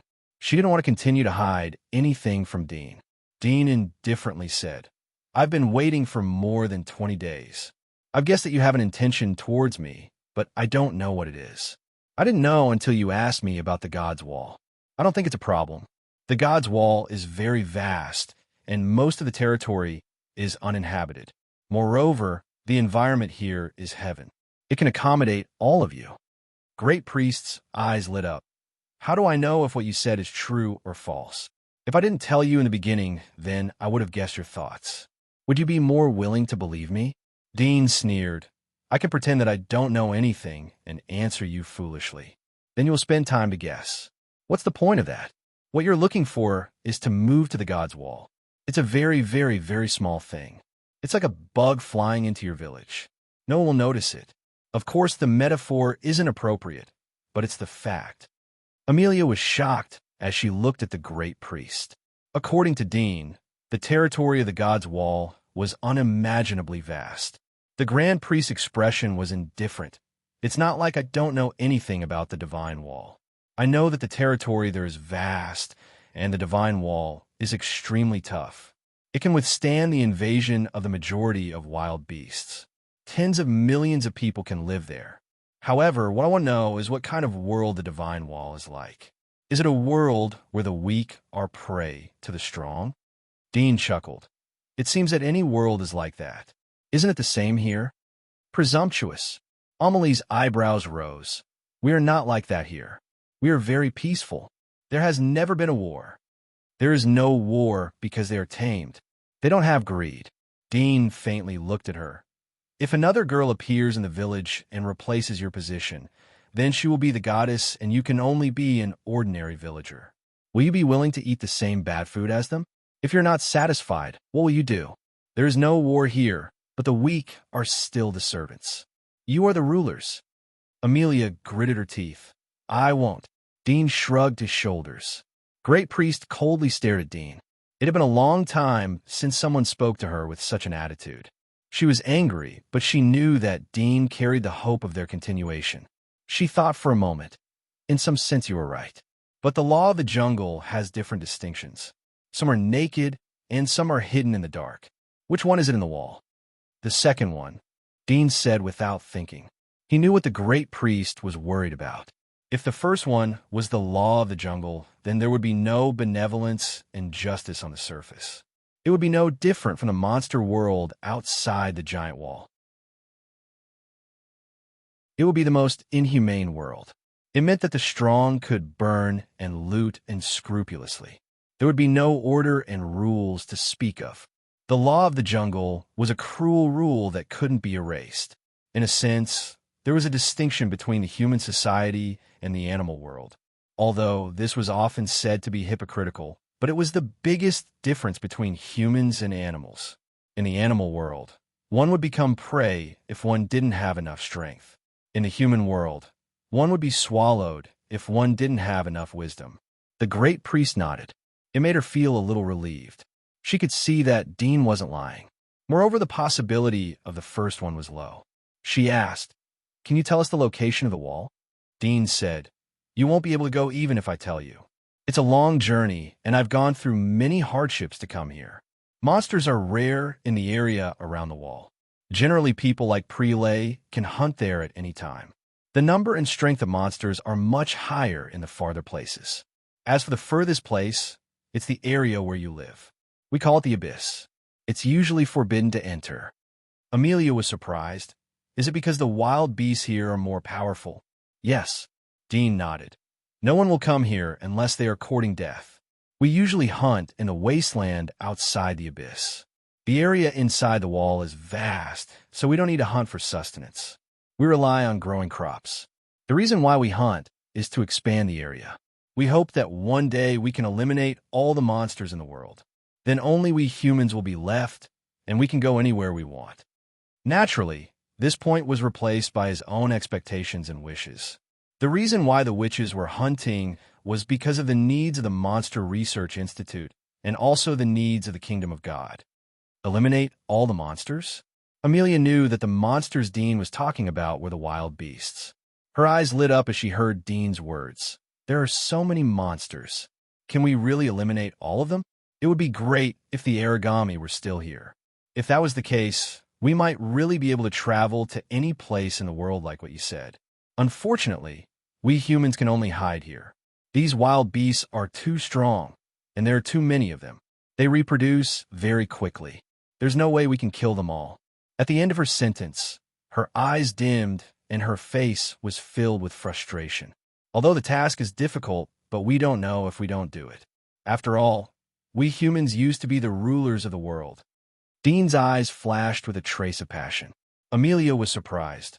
We were the rulers of the world? How is it possible? Why is it not possible? Dean looked at her as if it was a matter of course. The great priest stared at Dean and slowly said, "You are right. We humans were the strongest race in the world before the catastrophe.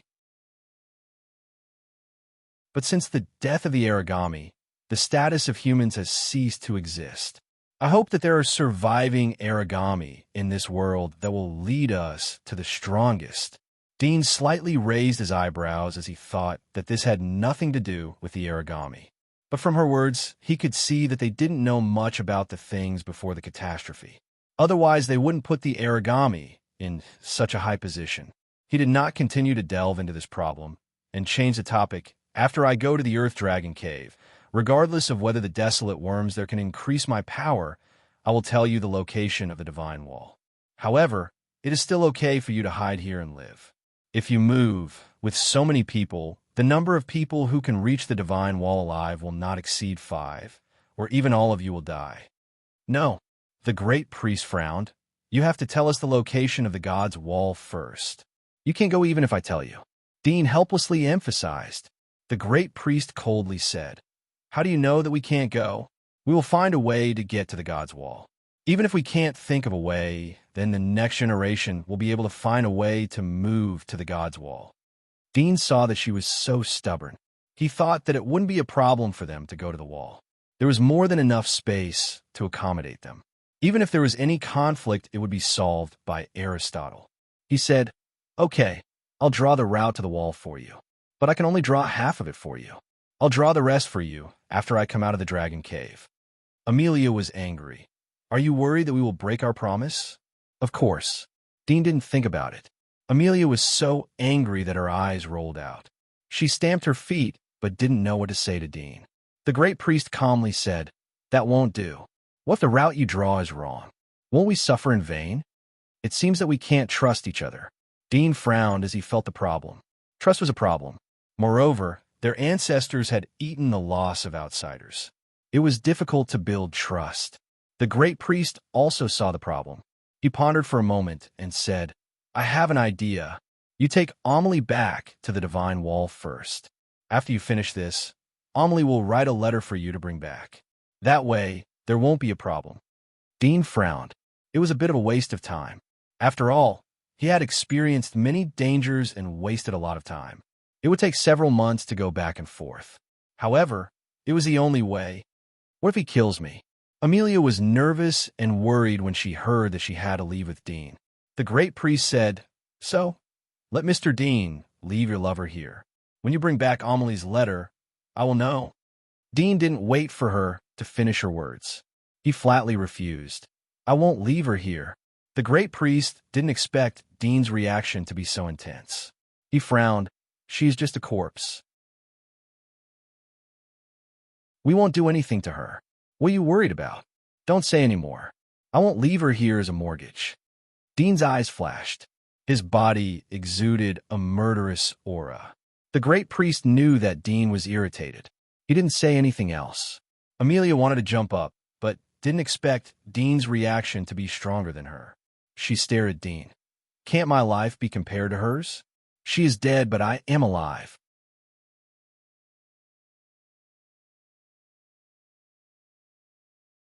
Chapter 838. Amelia was mad. She had never been wronged like this. She wanted to say more, but was interrupted by the great priest. Mr. Dean, do you have a better idea since this method doesn't work?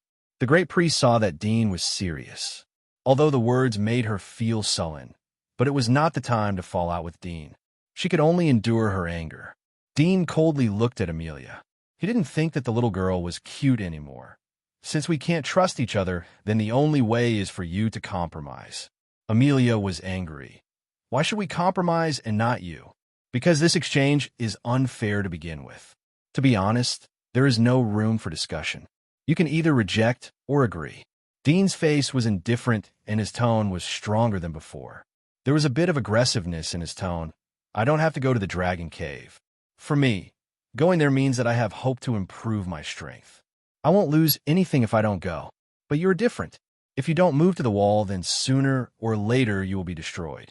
How many years can you last here? 30 years? 50 years? This is a matter of life and death for all of you. But for me, it's just a matter of improving my strength. What qualifications do you have to discuss with me about this exchange? The great priest and Amelia were angry. But the great priest was a bit surprised.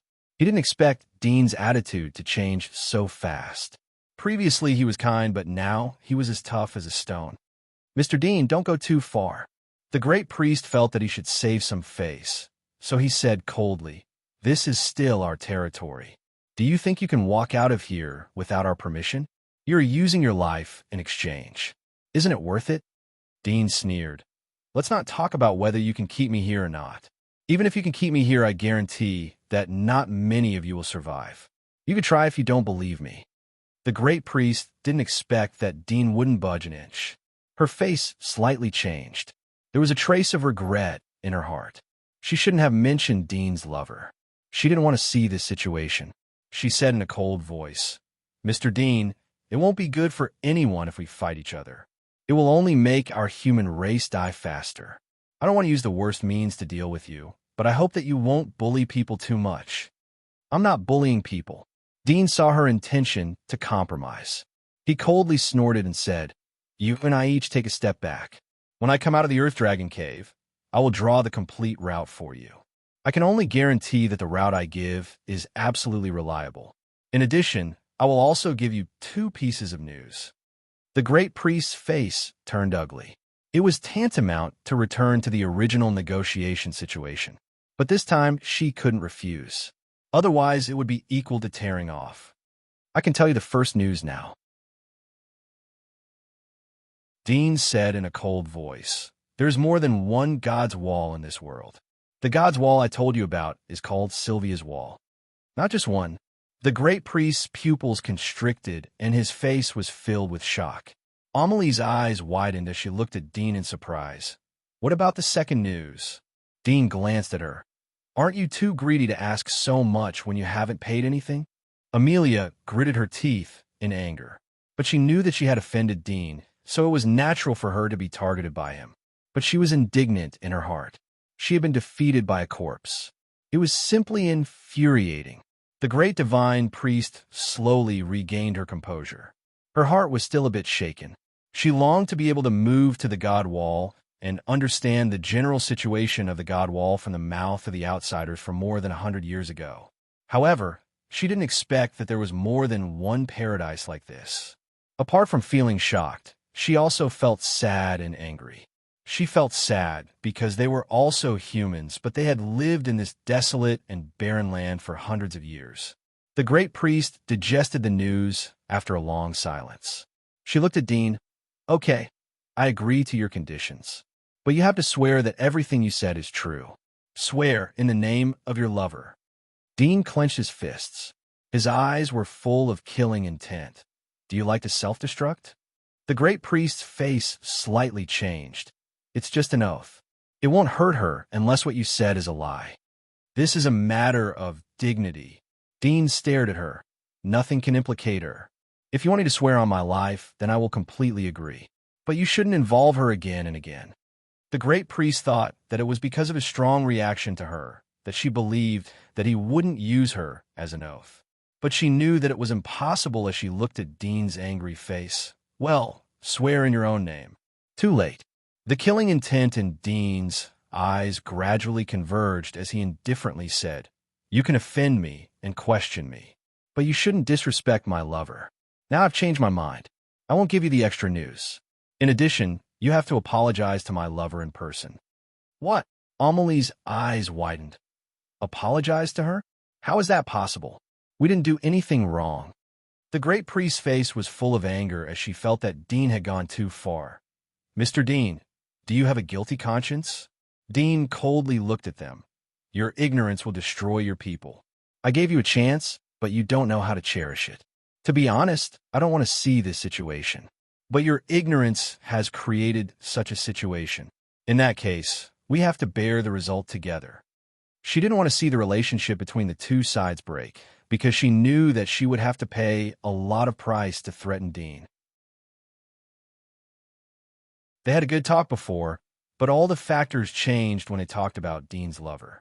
She regretted it. She didn't think that Dean would put his lover in such an important position. It was even more important than herself. It was difficult for her to understand. But now, she was the great priest. Naturally, she couldn't apologize to a dead body. Since you insist, then don't blame us for being impolite. The great priest gritted her teeth and signaled Amelie to get ready. Dean's eyes penetrated the curtains and saw her eyes. He sneered, You barbarians don't know how to be polite. Amelie, what does the great priest mean by reaching out to you? Amelie was about to attack Dean when she heard Dean's words. She was puzzled as she looked back. Did her sister have other instructions? Amelia felt her body lighten, and in the next moment, she was far away from the curtain. She felt a slender hand on her neck, strangling her throat. Her heart was cold as she knew that she had been fooled. The great priest was so angry that she stood up from the ground and lifted the curtains. It was reasonable to say that her identity couldn't be easily seen, but she had no time to care about it. She didn't know that Dean had seen her appearance through the curtains. You'd better stop. Dean indifferently looked at the great priest. Although I don't know what means you will use to subdue me, but no matter what you do, I guarantee that she will be buried with me before you make a move. The great priest knew that Dean was right. Not to mention her, even the strongest great priest wouldn't be able to save Amelia from Dean's hands. After all, she couldn't be faster than Dean's finger. Not to mention that Dean himself was a top master. If he used a mechanism, then Amelie would be shot.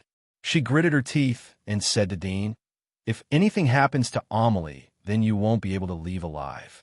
Don't think that you can do whatever you want by holding her hostage. Although Amelie is a goddess, but there are many goddesses who have sacrificed their lives for the sake of their clansmen. Amelie is prepared for this. Amelie's pale face calmed down as she heard the great priest's words. Her body was no longer trembling. Her bright eyes were full of courage. It seemed that she was ready to die at any time. Dean felt that the hostages calmed down. He looked at the priest. That's why I decided to give you another chance. Huh? The great priest frowned.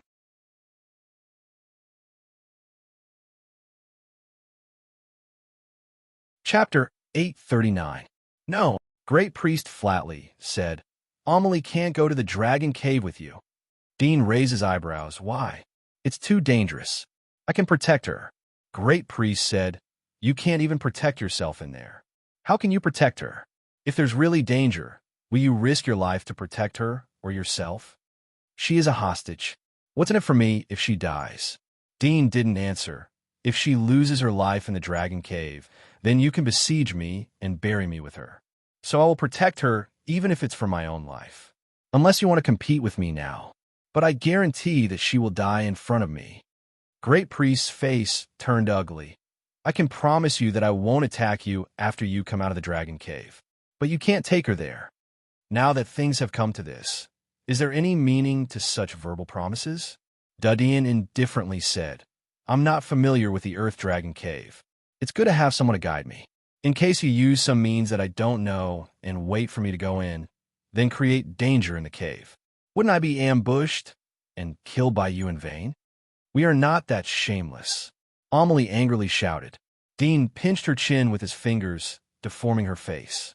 Her mouth pouted, and she couldn't speak. Great Priest's face was gloomy. He knew that it would be difficult to change Dean's mind. The most important thing was that he didn't have a bargaining chip in his hand.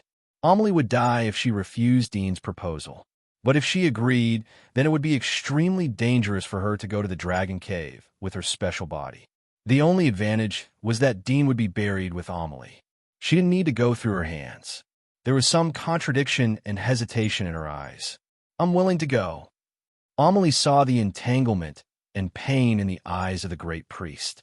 She suddenly thought of the reason. She clenched her teeth and shook off Dean's hand. Amelie is a goddess. She should sacrifice herself for the tribe. Amelie is willing to take the risk. There was a trace of complex and guilt in the great priest's eyes, but quickly disappeared. She didn't want Dean to see anything strange. She pretended to be in deep thoughts, but in fact she was adjusting her mood. After a moment, she suppressed the sadness in her heart. She took a deep breath and looked at Dean. All right, I promise you, but you have to release Amelie and give us the map of the wall. Of course, Dean indifferently said, I mean what I say, but you better not play any tricks. The great priest stared at him for a moment. You better bring Amelie out safely. If anything happens to her, I will absolutely let you be buried with her. Dean was too lazy to listen to the nonsense. You don't need to worry about this. There is still some time before the Dragon Cave opens. I want to know everything about the Dragon Cave, so that the chances of me and your goddess coming out alive will be higher. You better tell me the truth. I will naturally tell you. The great priest coldly snorted. But I don't want the villagers to know about what happened here today. It's not a good thing for you. I hope you understand. Of course I won't publicize it. Dean said. It was not good for him. The great priest wanted to keep it a secret because he was worried that the villagers would riot and cause unnecessary war. After all, the villagers couldn't tolerate the fact that he had kidnapped the goddess and was still living in the village. If there is nothing else, then I will leave first. You can ask Wang to come and tell me about the Dragon Cave. Dean said. He didn't want to continue to stay here as he felt that his life would be threatened at any time.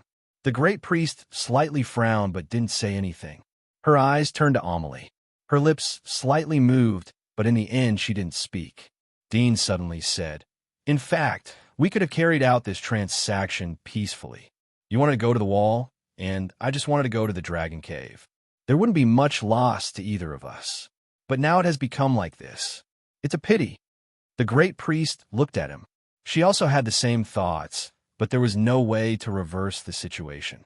She said, These things wouldn't have happened if you could trust us. Dean sneered. Wouldn't it be the same if you could trust me? But he didn't say it, as it was meaningless to talk about it.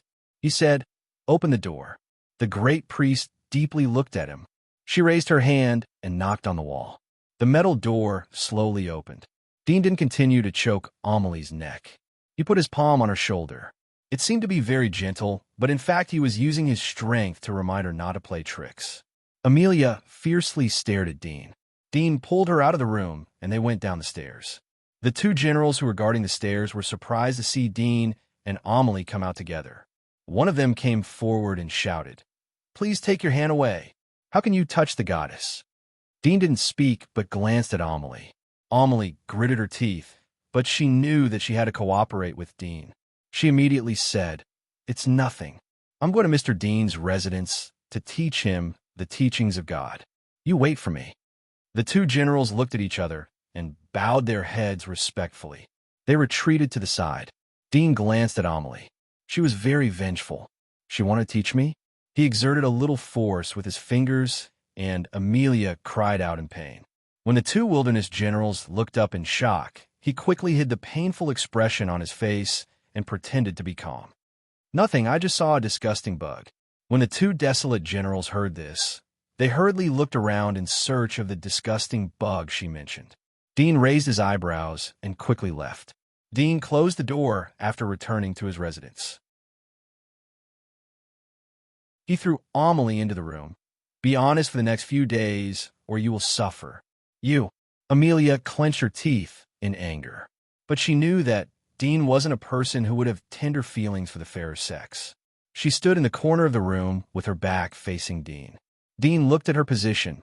"Stand in the middle. Don't leave my body for 2 meters." Amelie turned her head and said angrily, "Why?"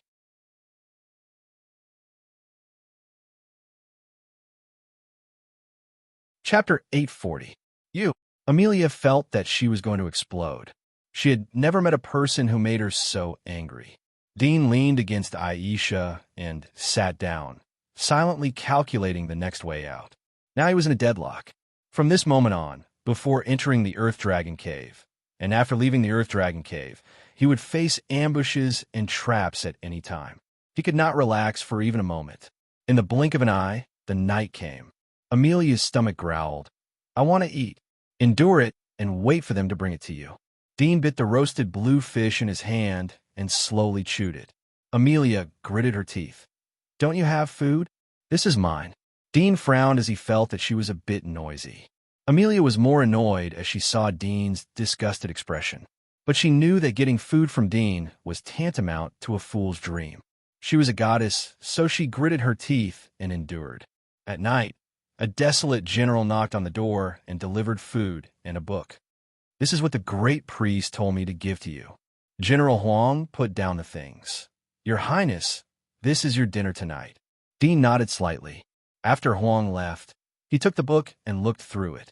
However, Amelie quickly opened a stone basket and saw a few plates of exquisite meat dishes, exuding a tempting aroma.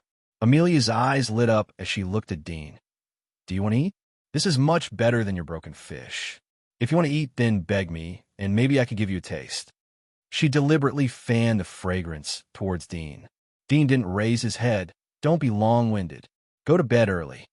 Amelia sneered. "What? Are you worried that the food is poisonous?" "Coward." Whoosh. Just as she finished speaking, she felt her vision blur.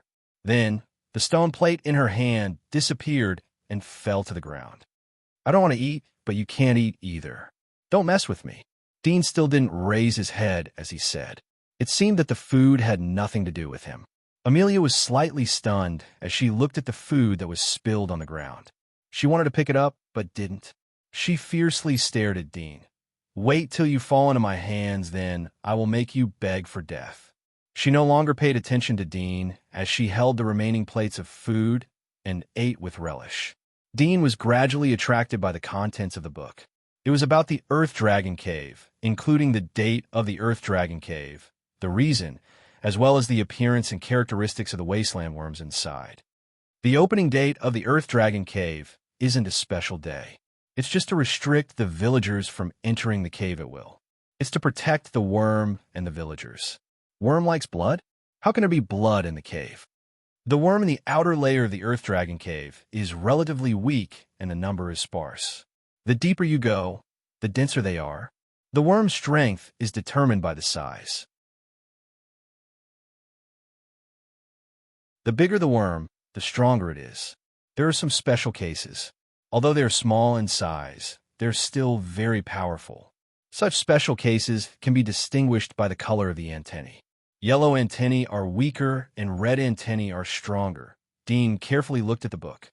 Although it introduced a lot of useful information, it seemed that some key things were not explained. For example, what was the deepest part of the Earth Dragon Cave? Why would the worm live in the Earth Dragon Cave? Where did the worm come from? Why was the Earth Dragon Cave called the Earth Dragon Cave? Could it be that there was an Earth Dragon hidden inside? Dean didn't get the answer to the questions in the book, so he could only ask Amelia. The deepest part of the Earth Dragon Cave? I don't know. Anyway, there must be a lot of worm. Do you want to go to the deepest part? Don't court death. Amelia unceremoniously hit Dean. If you don't answer well, then you may not be able to eat for the next few days. Dean calmly said. Amelia stared at him. Don't you dare. But thinking about it, Dean really dared to do so. She quickly compromised. In fact, I don't know. I haven't been a goddess for a long time. There are a lot of things that I haven't learned yet. You can ask the great priest. Dean stared at her. 14 or 15 years old, and you don't even understand these things. Do you think I'm retarded, or do you think you are retarded? You, how can you talk like that? Amelia was angry. Dean looked at her and took back his eyes. Forget it. Anyway, we will know when we get there. Amelia was surprised. Do you really want to go to the deepest part? Dean turned around and ignored her. Amelia came in front of Dean and said in a serious tone, I advise you not to court death. If you want to die, then don't take me with you. Don't you want to verify whether the worm can enhance your strength? Why don't you catch a few small ones and eat them? Why go to such a deep place and take the risk? If we provoke the worm swarm, then both of us will be eaten. Dean turned again. I have a sense of propriety. Shut up and go to sleep. You. Amelia gritted her teeth in anger. Time passed quickly. In the blink of an eye, it was time for the Dragon Cave to open. Dean had read in the book that the opening day of the Dragon Cave wasn't a special day. He could ask the great priest to open the cave for him in advance. It would save a lot of unnecessary trouble. But he wasn't sure if the information in the book was true or false. In case it was deliberately tempting him to do so, then he would fall into a trap. So to be cautious, he went in with the other villagers. I can finally see the sunlight outside. Amelie walked out of the house and stretched herself comfortably. During this time, she and Dean had been staying in the house, not even going out of the door. It was almost suffocating. Sunshine? The light is more like it. Dean said as he held Aisha's hand and put the other hand on Amelia's shoulder. Don't play tricks. Don't ask for trouble.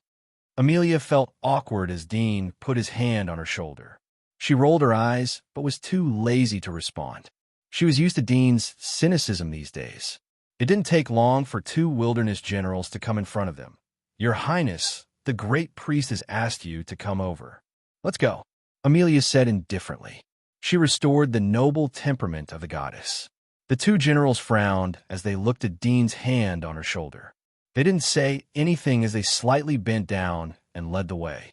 The Dragon Cave was located on the most remote hillside on the west side of the village. There were wooden stakes outside the cave. Each stake was connected to a rope which sealed the place.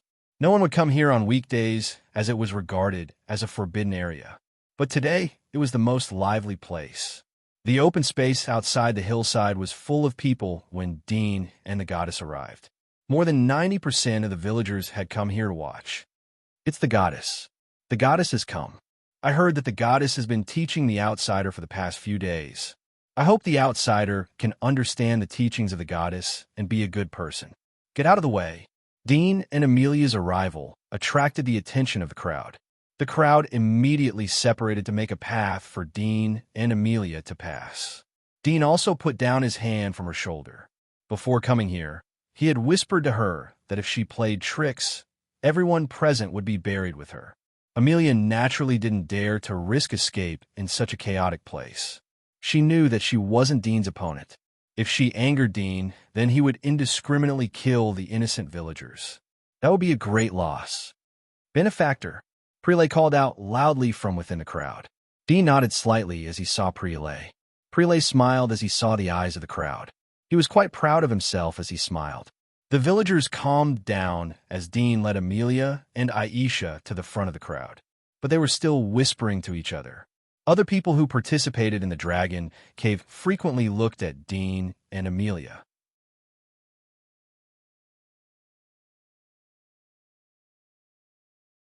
Chapter 841. Amelie. Great priest came in front of Amelie and looked at her. Pay attention to your safety. I will.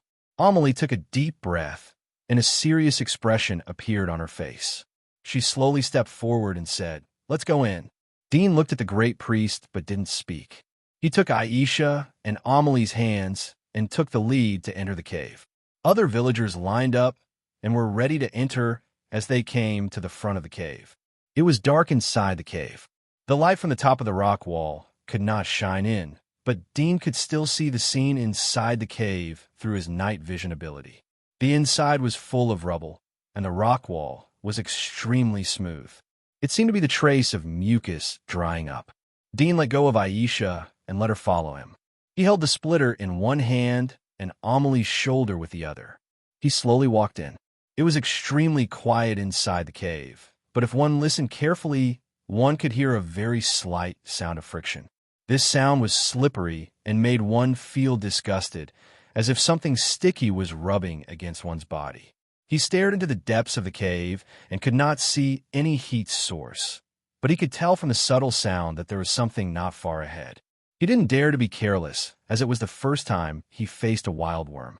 He used his X-ray ability to the extreme and soon saw that there were a few finger-long worms squirming in the rock wall about 70 or 80 meters away. The worm looked like a shellless snail. There was a smell of mucus under its body, and its whole body was smooth.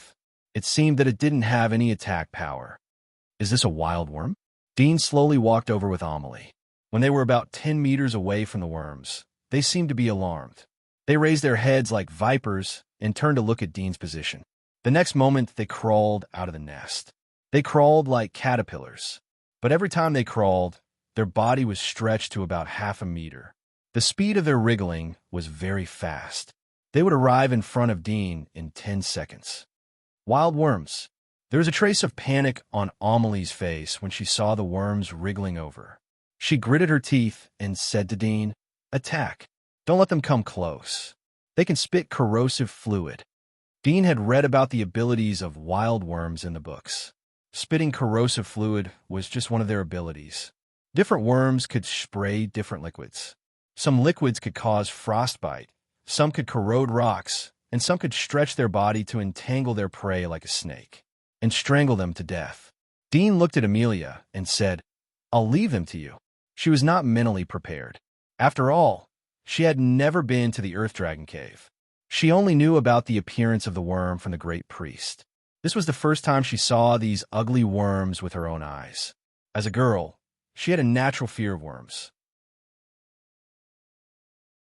If it was not for the mission in her heart, she would have turned around and run away. However, Dean was crazy enough to ask her to attack.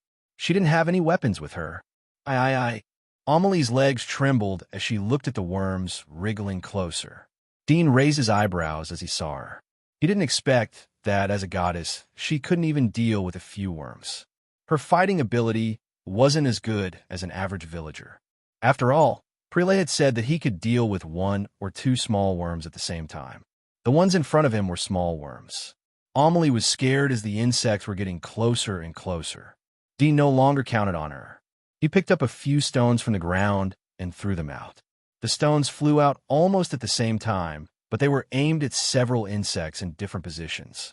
All of them were hit. However, after the stones hit the worms, they quickly sank. 2 of the stones accurately hit the heads of the 2 worms, which were wriggling forward. Their heads were directly smashed, but the next moment, the stones sank into their bodies, and their heads quickly recovered and continued to wriggle toward Dean. Dean slightly raised his eyebrows. As the book said, ordinary physical attacks were ineffective against them. He stepped out and turned his wrists slightly. A few black lights appeared in the cave, and the worms that were squirming over were immediately cut off. At the same time, the 2 parts of their bodies were separated by Dean.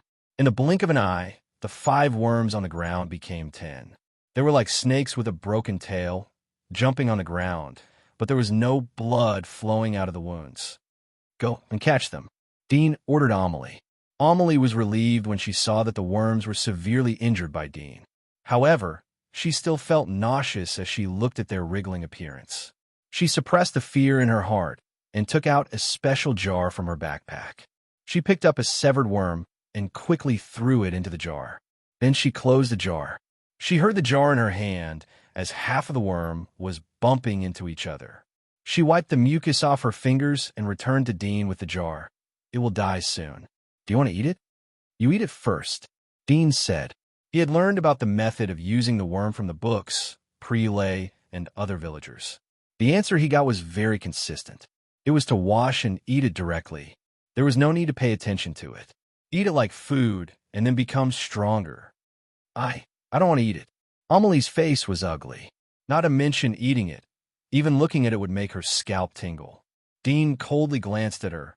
"Don't force me to grab a whole worm and stuff it into your mouth." Amelie looked at Dean's indifferent expression and shuddered. She knew that when Dean used this expression to talk to her, he would do what he said. This man was definitely not a soft-hearted person. She clenched her teeth as she felt humiliated in her heart. Time passed. The scattered worms on the ground were still bouncing in the same place. Some of them gently wriggled and crawled towards Dean. Dean used the tip of the knife to push away the worm that was crawling in front of him. He quietly waited for the worm in her hand to suffocate to death. Yes, the worm was not afraid of sword attacks. However, it was easy to suffocate to death. In this regard, they were similar to the vast majority of creatures on Earth. They had a high dependence on oxygen. After a few minutes, the jar in Amelie's hand gradually calmed down. "Eat it," Dean urged impatiently. Amelie's body slightly trembled. She hesitated for a moment and slowly opened the jar.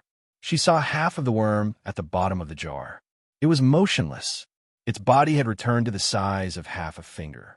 Her face was very ugly. She trembled as she stretched out her fingers to take out the worm. The sticky feeling from her fingers made her want to vomit. She instinctively wanted to look up and beg Dean. However, Dean's indifferent face flashed in her mind. She clenched her teeth and endured it. She closed her eyes and stuffed the worm into her mouth. In an instant, she felt that she was going to die. That taste, that feeling, it made her feel more pain than death. She chewed the worm's body. The worm's body split open. It was like the internal organs had ruptured. The taste was fishy and bitter. She felt her stomach churn. She couldn't bear it anymore and vomited. She bent over and coughed hard. She vomited all the fine meat that she had eaten before. The thing that she vomited exuded a sour smell. Dean slightly frowned and took the jar from her hand. He picked up another struggling worm from the side and threw it into the jar. He covered the lid and waited for the worm to die while waiting for her to recover. Your villagers risked their lives to get this thing. Now it is in front of you. You have to know how to cherish it. Dean said to her. How could Amelie not know that these worms were incomparably precious? However, eating them was worse than killing her. She really wanted to cry.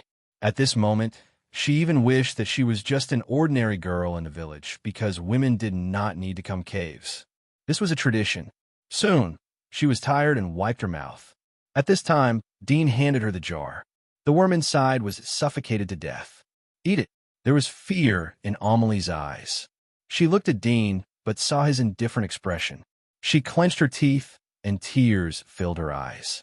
She trembled as she opened the jar and took out the worm. The stench hit her face, and she almost vomited again. But this time she gritted her teeth and held back. She threw the worm into her mouth and chewed it quickly. This time she didn't chew much. She just chewed a few mouthfuls and swallowed the worm. The moment she swallowed the worm, she felt like she was relieved. Dean didn't say anything as he saw her eat it. He picked up another worm and threw it into the jar. Amelie felt like she was about to collapse as she saw Dean's action. She clenched her teeth and her eyes were full of hatred. After a few minutes, the worm inside the jar was suffocated to death. When Amelie was ready to take it, Dean directly opened the jar. He used 2 slender fingers to pick up the worm and threw it into his mouth. He chewed a few times and swallowed it. After eating, Dean didn't look at Amelie. He bent down and picked up another struggling worm. He stuffed it into the jar and said to Amelie, "The people behind us are coming. Let's go." Amelie was shocked as she saw Dean's calm expression. She subconsciously looked at the remaining worms on the ground. What about these? She regretted, as she was afraid that Dean would pick them up and let her eat them. "Let's leave them for the people behind us. Let's go inside and see," Dean said as he used a knife to push away the worms on the ground.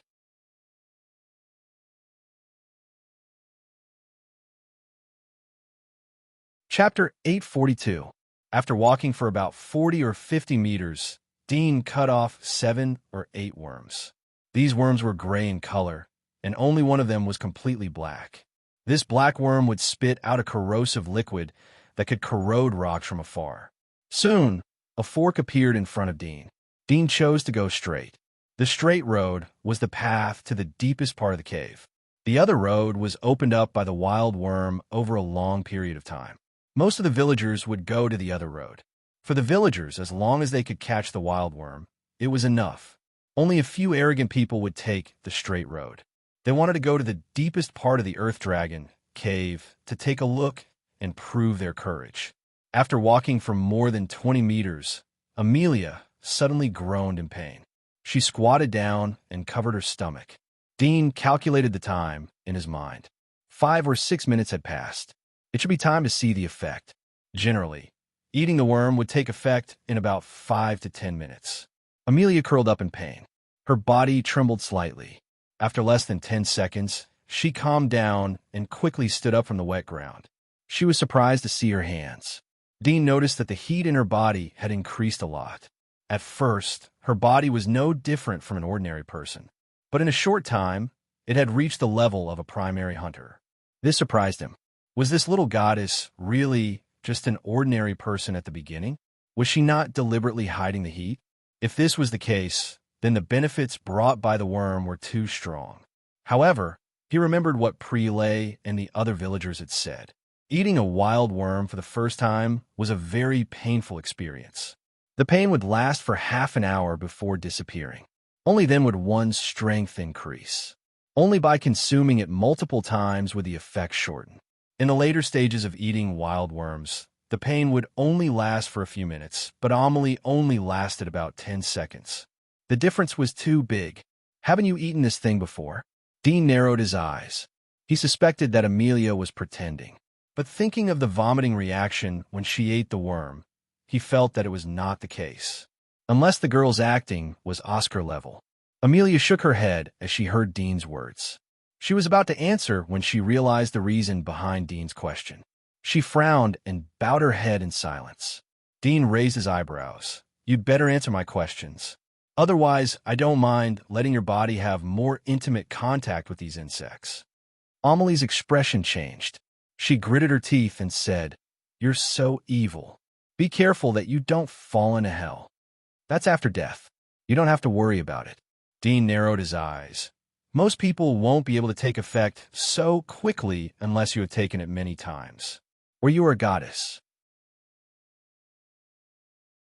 Although I don't know why your village selected you, but there should be some differences between you and ordinary villagers. You better be honest, or I will strip your clothes and bring the bugs to you. Let the bugs taste the blood of the goddess. Amelia's body trembled as she heard Dean's shameless words. Her face turned white and red. "Yes, I'm different from everyone else, so I can digest the worms faster. Are you satisfied with this answer?" "What's the difference?" Dean asked. She wanted to keep the secret, but now it seemed that it was impossible. She raised her head and looked at Dean. "I'm the child of the origami. I have the blood of the origami in my body, so I can easily digest these worms. Moreover, I'm not afraid to tell you that these worms are very interested in my blood. Bringing me here is your biggest mistake, because the worms will smell my scent. The deeper you go, the more worms you will encounter. You might even encounter a tide of worms." Dean nodded. Amelie was angry and wanted to stomp her feet. She wanted to keep the secret, but now it seemed that it was impossible. But she wasn't afraid that Dean would abandon her. After all, they were not far from the entrance of the cave. Dean was startled. "Child of origami? Was she a descendant of the war god's family? He couldn't help but look at Amelia. The war god's family was more than 10 meters tall. Their lower body was distorted, but Amelia's height and appearance was no different from a normal person. If you're the child of Aragami, then what is the Great Priest? Dean stared at her. Amelia snorted. Of course I'm also the child of Aragami. Dean narrowed his eyes. Since you're the children of Aragami and your digestive ability is so strong, why haven't you eaten a worm before? If you want, you should be able to become the strongest person here. Amelia's face changed. Dean's question was too sharp. Although Dean's question might be unintentional, but if she answered honestly, then it would expose a lot of things, including the weakness of the Great Priest. Her eyes flashed. I'm the goddess. Even if I'm not the strongest in the village, everyone has to respect me. Why should I eat these disgusting worms? Really? Dean stared at her eyes. The goddess was also looking at Dean. Time seemed to stop at this moment, but Dean didn't blink. His sharp eyes seemed to pierce into the depths of her soul. Amelia's heart pounded as she looked at him for a long time. She slowly turned her head. It's up to you whether you believe me or not. Dean deeply looked at her. I have a guess, but I don't know if it's true or not. You said that it was your first time eating a worm, and I believe it. But the reason why you didn't eat it before is not because it's disgusting, but because you didn't want to increase your strength. Because the stronger your physique is, the stronger the smell will be and the greater the attraction to the worms. At that time, the worms won't stay here. That's why you didn't increase your strength. From this point, I can guess that the Great Priest is different from you. She isn't the child of Aragami. Otherwise, why is she the goddess and the Great Priest? Amelia's heart turned cold as she listened to Dean's words. Everything was correct. She didn't expect that Dean's speculation would be completely correct. Dean was basically sure as he saw her reaction. His ability to read people's expressions had been tempered to perfection in the giant wall. Amelia's acting skills weren't Oscar level. After all, she was just a teenage girl. Although her mind was much smarter than the average person, but she didn't have much experience in this small village. The child of Aragami. Your ancestor should be a combination of human and Aragami? Dean speculated again. Amelia's body trembled because Dean was right. She looked up at Dean and saw his dark eyes. She felt as if she was completely seen through. She asked, how do you know? This secret wasn't a big deal, as she was powerless to argue. Your mind doesn't look like a person who has lived for decades. From this point of inference, your age and appearance are consistent. The Aragami has been dead for hundreds of years. Your father gave birth to you, which means that your father was a human. But you are still the child of the Aragami. It can only mean that you have half of the Aragami's bloodline in your body. From this, it can be inferred that your ancestors were a combination of the Aragami and humans. Dudeen said. Amelia was startled. She felt that it wasn't difficult to speculate her identity after hearing Dean's words. She felt a little better in her heart, but she was still angry that Dean could see through so many of her secrets. She gritted her teeth. Who said that I haven't lived for decades? How much older are you than me? Humph. You have to call me brother, even if you are 1 year older. Dean no longer paid attention to her angry words. He turned his head and looked around. He felt a faint movement coming from the front of the cave. Something was slowly approaching. Most likely it was a worm. She was about to move forward when she found that she had overlooked one thing.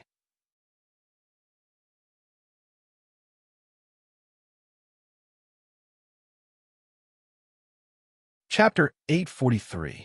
Dean raised his arm and looked down at his body, feeling the changes in his body. Time passed minute by minute. After waiting for about 2 minutes, he still did not feel any changes. His face slightly changed. He was surprised. Could it be that the wild worm was ineffective on him? Or his physique was much stronger than Amelie and the other villagers, so the small wild worm had no effect on him? While he was thinking, suddenly, a burst of cold air spread out from his right arm. His frozen right arm suddenly seemed to awaken. Cold blood flowed through his arm and flowed into his body. It was so cold that he shivered slightly, as if he was in an ice cave. Dean's face slightly changed. He immediately stimulated his heart. using the dragon blood technique to speed up the heartbeat and enhance the blood circulation in his body. After a while, the cold air was slightly dispelled, but the cold blood that flowed into his body through his right arm had spread to his whole body. He felt his body temperature plummeting, and he was indescribably cold. He thought of the fate of Dragon Mother and didn't dare to hesitate. He quickly opened his backpack, took out a bottle of white wine, and drank 3 mouthfuls. The difference between wine and water was that the wine was cold, but it was very hot when it entered the body. The alcohol burned in Dean's throat and chest, bringing bursts of hot feeling, which dispelled a lot of the cold air in his body. At least he wouldn't shiver and his nerves wouldn't tremble. "What's wrong with you?" Amelie saw Dean's abnormality and asked in astonishment. Dean gently shook his body, using the resonance of his muscles to generate heat. His face was gloomy, and he didn't pay attention to Amelie's words. His heart gradually sank. His right arm wouldn't attack unless it was in an extremely cold environment. Usually, under his careful control, his right arm would move normally, but now it suddenly attacked. The only change was that he ate the wild worm. In other words, the wild worm would cause the cold air in his right arm to attack. He didn't know the reason, but he didn't feel any increase in strength in his body, which was enough to confirm his judgment. For them, eating the wild worm can strengthen their physique, but I ate it, and almost caused the ice blood disease to attack. Will this trip be in vain? Dean suddenly thought of something and said to Amelie, "Wait here, I'll be back soon." Then, without waiting for Amelie's reply, he turned and ran away. Half a minute later, he ran back. Amelie's visual visibility was extremely low in the dark cave. Even after eating the worm, she could only see less than 2 meters around her. Moreover, it was a vague shadow. She felt a sense of security when she saw Dean appear again. She secretly felt that she was ridiculous and pathetic. "Where have you been?" she asked. Dean automatically ignored her question. "Let me ask you. Do the people in your village have the bloodline of origami? Or should I say, in these hundreds of years of reproduction, their ancestors had married someone with the bloodline of the origami?" Amelie was startled. She frowned and said, "Why do you ask? Yes or no?" Dean stared at her. His ears slightly moved as he turned his head. The faint movement he had heard before was getting clearer. 50 meters away from the corner, more than a dozen wild worms were crawling towards him. There were 2 wild worms mixed in with them. Dean believed that Amelie could hear the sound of the wild worms, so he said in a cold voice, "You better answer honestly." Amelie saw the naked threat in Dean's eyes. She was angry and aggrieved. "If you say yes, then so be it." It seemed that his speculation was correct. Most of the ancestors of the villagers had a marriage with Amelie's ancestor. That was the offspring of the origami. This marriage had led to the appearance of a close relative marriage. He had learned about the strange marriage system from Prele. At this moment, he had confirmed that the villagers were basically regarded as a family. Their bodies more or less had the genes of the origami. Amelie should be regarded as the orthodox descendant of the origami. The other villagers were just a branch. This was the only explanation that made sense. Why Amelie and the villagers could increase their strength after eating the wild worms, but he couldn't. He had left to check if the people who came in later had picked up the wild worms that he had cut off. The result was that all the wild worms were gone. This confirmed his speculation. However, he still couldn't figure out why his right arm would be stimulated even if he couldn't increase his strength after eating the wild worms. What would be the reaction of an outsider who ate the wild worms? Or would there be no reaction and it would just fill the stomach? Amelie saw that Dean was silent. She didn't know if her words had exposed something. She carefully looked at Dean. "What's wrong with you? Are you stupid?" Dean recovered and looked at her. "I remember that you said that the deepest part of the cave is the body of the origami, right?" Amelie was startled. "What are you going to do?" "I'm going to take a look," Dean said. He had given up the plan to continue to catch wild worms to enhance his strength. This trip was in vain. He had been delayed in the village for more than a month.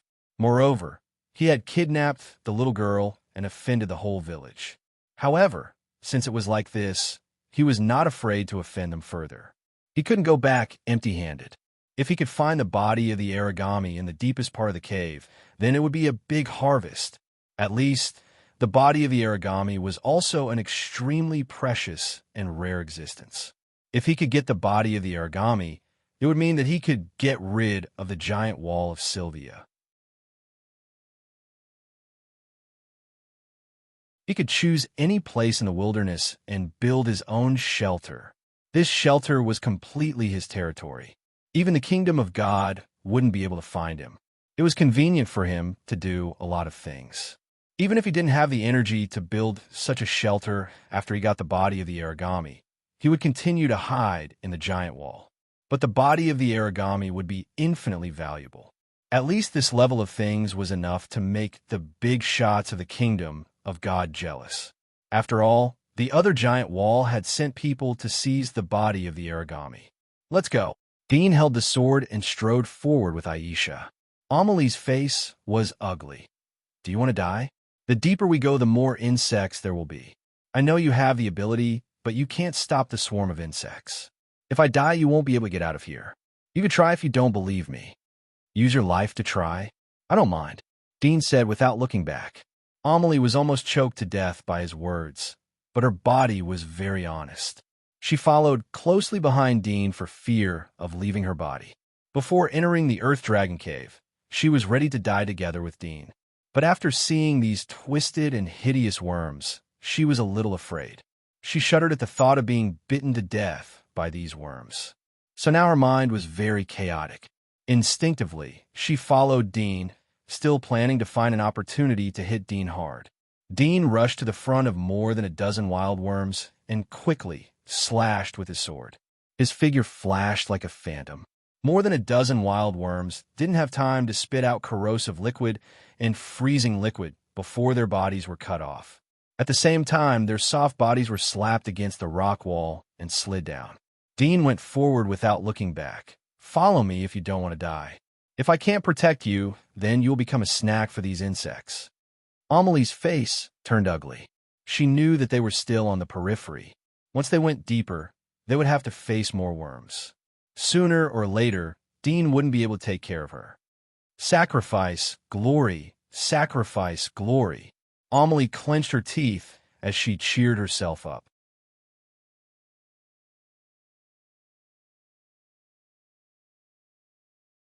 Chapter 844.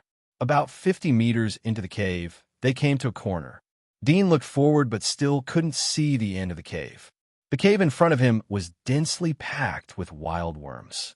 All of them were like dogs that smelled a strange smell. They wriggled out from the crevices in the ground. They raised their heads like snakes and looked at Dean and Amelie. The wild worm was like an earthworm. There were no eyes on both ends, only a round hole that looked like a mouth. It looked disgusting, especially when these things looked at him in groups. It was disgusting and horrifying. Amelia's face turned pale as she subconsciously hid behind Dean. She saw Aisha standing next to him on the right side. Although she knew that Aisha was a corpse and didn't know fear, but a strange feeling emerged in Amelie's heart. The next moment, all the wild worms left the nest and swarmed towards Dean. Their originally finger-length bodies were stretched to half a meter long. They wriggled forward in a bow shape. Their speed was slightly faster than an ordinary adult's walking speed. When they were 4 or 5 meters in front of Dean, a wild worm raised its body and sprayed transparent mucus from the round hole in front of it. The speed was extremely fast. It was like a water gun shooting towards Dean. Dean quickly rushed up and avoided the transparent mucus shooting. He picked up the wild worm and cut its body. Although it couldn't kill them, but it could limit their movement. According to Prelay and the books, the simplest way to kill a wild worm was to cut its body in half. If it was cut horizontally, it wouldn't die on the spot. Instead, after a long time, the wound would heal and the two parts of the body would slowly grow into 2 wild worms. However, in order to cut it vertically, the twisted body of the wild worm had to be straightened and fixed. Although Dean didn't need to fix the body of the wild worm, he could cut it in half with his knife skills. But he needed to concentrate and waste more time. So directly cutting off the body was the best way. Soon, Dean opened a path among the wild worms. He shook the bell and let Aisha follow him. Amelie didn't need Dean to say more. She quickly followed behind Aisha. Dean went all the way forward. Everywhere he went, there were broken bodies of wild worms on the ground. "How deep is it?" Dean asked as he walked and killed. Amelie looked at the half-insect that flew around her from time to time. She was so nervous that her face was pale. "I don't know, but I heard that it's very, very deep." Dean slightly frowned. At this time, he continued to go nearly 50 meters deeper. The number of wild worms in front of him was increasing. Some rock walls were covered with a layer of dense wild worms. When they were motionless, they would even think that they were part of the rock wall. But when Dean came, they slowly wriggled and woke up. It was like the front of the rock wall was twisting. It looked exceptionally terrifying. In addition to the large number, the size of the worm was also a lot bigger. Dean finally realized how courageous it was for the ordinary villagers to come here to hunt the worm. Whoosh! A black worm jumped out of the rock wall like a viper and quickly wrapped around Dean's thigh. It slithered up toward his crotch. Dean quickly raised his hand and pulled it down. He threw it into the cave behind him and continued to move forward. Hiss! Among the worms, several snow-white worms quickly swam toward Dean. They were not arched, but twisted like snakes. Their bodies were thick like baby arms, about 1 meter long and smooth. In the process of swimming, the front half of their body was slightly raised, and the soft tissues under their round body extended out, turning into 2 sharp blades. Like the arms of a mantis, they quickly swam toward Dean. Their speed was faster than primary hunters. Dean's face slightly changed. This should be regarded as a strong wild worm. Although the general wild worm was very strong and could spit out mucus that could corrode the body and armor, but after all, it was slow. Ordinary people could avoid it. But this kind of wild worm was like a killer. Ordinary people would die if they encountered it. What surprised him the most was that the body of the wild worm had changed. Its round body tissues could unexpectedly turn into sharp blades. Whoosh! Dean waved his sword and cut off several snow-white wild worms that were swimming towards him. In front of the Dominator level, the movement of these wild worms was as slow as a tortoise. Dean picked up a severed snow-white blade worm and said, "Open the jar." Amelie's face turned pale, but she quickly opened the jar in her arms. Dean threw the slightly twisting half of the worm into the jar. Amelie quickly covered it. Dean turned around and continued to kill. At the same time, he said, "Wait until it is suffocated. Then you can eat it." Amelie's face became uglier, but she knew that it was useless to argue. She could only hold the jar and firmly follow behind Dean. In the blink of an eye, they continued to go hundreds of meters deeper. At this time, Dean found that the number of wild worms he encountered had decreased. However, the size of the wild worms had increased. The gray wild worms that he encountered outside the cave had disappeared. The wild worms that appeared in front of him were as thick as an adult's arm. They were 1 meter long, but when they swam over, their round body was like a machine. 7 or 8 sharp blades suddenly appeared in the soft tissues. Some of the wild worms even had 2 short, fleshy wings on their back. They flapped their bodies to fly. They were like dragonflies that were magnified hundreds of times. Dean waved his sword and quickly went forward to cut them into several pieces. Although the large wild worm was strong, but its speed was similar to the limitless. In front of him, it could only be regarded as a small monster. It's so deep. Dean stepped over the body of the worm. He was shocked in his heart. From the outside of the cave to here, he had walked about 200 meters. This distance was nothing, but if it was a 200-meter-high building, he could feel how long it was. Generally speaking, the caves of monsters were at most 30 meters deep. Whoosh! A wild worm was hanging upside down from the top of the cave. It fiercely spat out a mucus that hit the ground in front of Dean's feet. But Dean found that the mucus touched the rock in front of his feet. It quickly dissolved and collapsed, turning into a small pit. He was shocked. The speed of corrosion was too fast. Even the aqua regia from the old era wasn't so terrifying.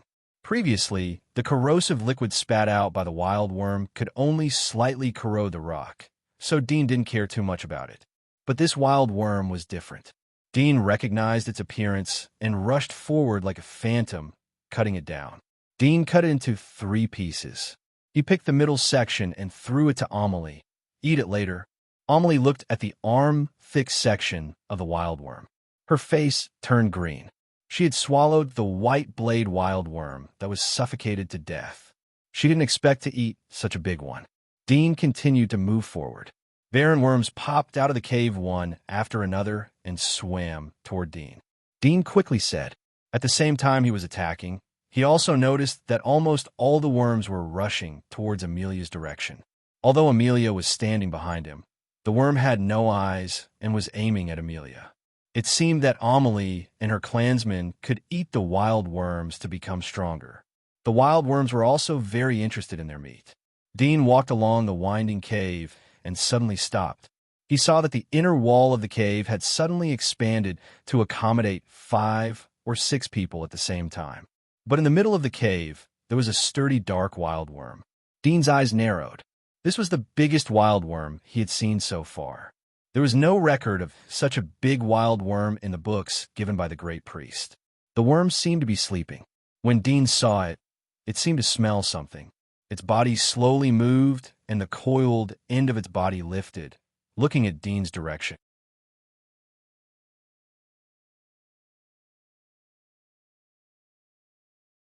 Chapter 845. Dean looked at the slowly recovering worm and said to Amelia, "Stay here and don't move." Amelia was nervous as she saw that Dean was about to leave. It was dark here. She had eaten 2 worms and her strength had increased, but her field of vision was still limited to 3 to 5 meters. She didn't know what Dean had found. Dean carried his sword and rushed towards the worm. The worm was completely alarmed by Dean's action. It quickly untied its body. Its body was nearly 3 meters long. The round hole on its raised head suddenly expanded and split vertically from the inside, revealing a ferocious mouth full of sharp teeth. The mouth was slightly open, and one could see that the inside of the mouth was pitch black. The sharp teeth extended to the depths of mouth. It seemed that the whole body was densely covered with sharp teeth. It screamed and quickly swam towards Dean. Dean narrowed his eyes and suddenly accelerated. He raised the sword in his hand and cut off the head that was about to bite him. He turned his wrist and lifted the sword in the opposite direction, cutting off the middle part of the body. After a few slashes, the body of the wild worm was quickly cut into several pieces. Although it was quickly solved, Dean's eyes were still dignified. This worm was extremely fast. It was faster than all the other worms he had met before. It was comparable to the pioneer level. He didn't know if this was the strongest worm here. If there were stronger worms in the depths, then it was likely to be at the inner wasteland level. Or even, there might be sovereign level worms. He didn't dare to be careless. He turned to Amelia and said, "Come here." Amelia heard Dean's voice from the cave.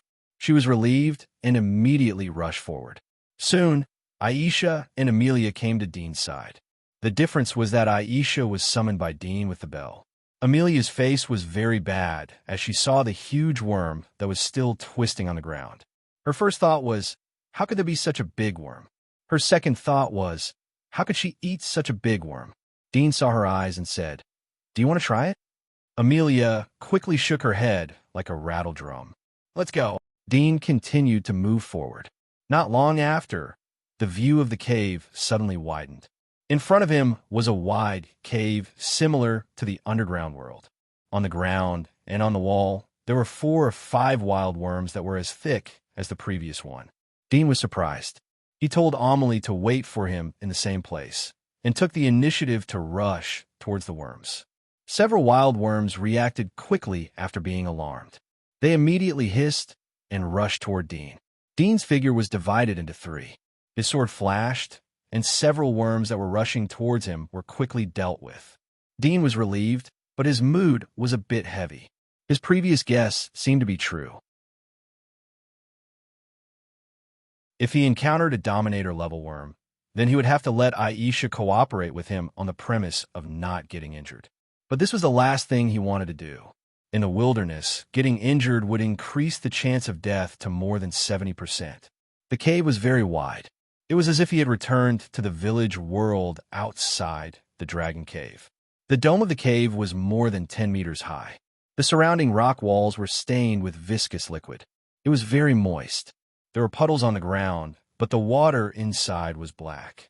There were protruding sharp stone, awls like bamboo shoots. Dean walked forward for more than 10 meters when he suddenly heard a rustling sound. He stopped and listened attentively. This sound was the sound of scales rubbing against the ground. But the sound was dense and numerous. He tried his best to look forward. Very quickly, a shocking scene appeared at the end of his vision. He saw a black mass of desolate worms surging out from the cave in front of him. They were like a school of fish in the water. There were many black backs, but looking closely, they were pitch black and thick, desolate worms.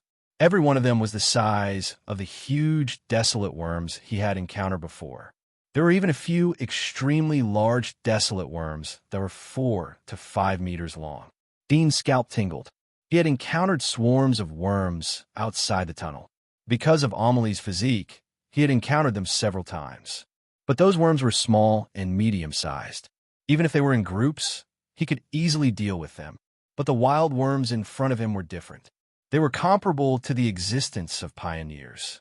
Moreover, he didn't know what other special abilities these worms had, such as super strong corrosive liquid or spraying poisonous gas. Run! Dean turned around and pulled Amelie to run. Aisha followed closely behind him. Soon, Dean retreated to the narrow passage outside the cave. The giant worms that he had cut before seemed to have mastered the method of movement. They were wriggling and crawling towards him, but their speed was not fast. Dean used his sword to pick them up and rushed into the passage. He was thinking of a solution as he ran. The passage was full of cut wild worms. Some were still bouncing and twisting on the ground. Some were dead, but when Dean passed by, they immediately raised their bodies and stretched towards Dean's feet. Ah! Amelie screamed. Dean looked at her and saw a snow-white worm crawling on her leg and wrapping around her thigh. Dean frowned and slashed with his sword.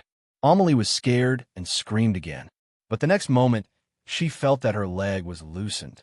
The snow-white worm was cut into 2 ends, but her snow-white thigh was not injured at all. She breathed a sigh of relief and felt frightened. She did not expect Dean's knife skills to be so accurate. Dean turned his head and looked behind him. He saw that the group of giant worms were still chasing him. They poured into the narrow passage. Dean's face turned ugly. Would these worms chase him all the way out of the Earth Dragon Cave? He was thinking when he saw a group of small and medium-sized worms coming from the passage in front of him. They were the worms that he had cut off before. He didn't expect that in less than half an hour, they would recover their ability to move. 2 groups of worms were attacking from the front and the back. Dean's face was ugly, although the worms in front were small and medium-sized, so he wasn't afraid of them. But there were many of them. It would take time to clean them up, but the huge worm swarm was imminent. He couldn't wait any longer. Amelie didn't know what was going on, but when she saw the anxious look on Dean's face, she was frightened. She knew that the thing she was most worried about had happened. At the same time, she heard the sound of the wall being hit. The sound was louder than the previous worm swarm. It sounded like countless wild beasts were approaching. She could almost imagine some horrible pictures in her mind. Could it be that she was going to be buried here with him? There was a trace of bitterness and fear in her heart.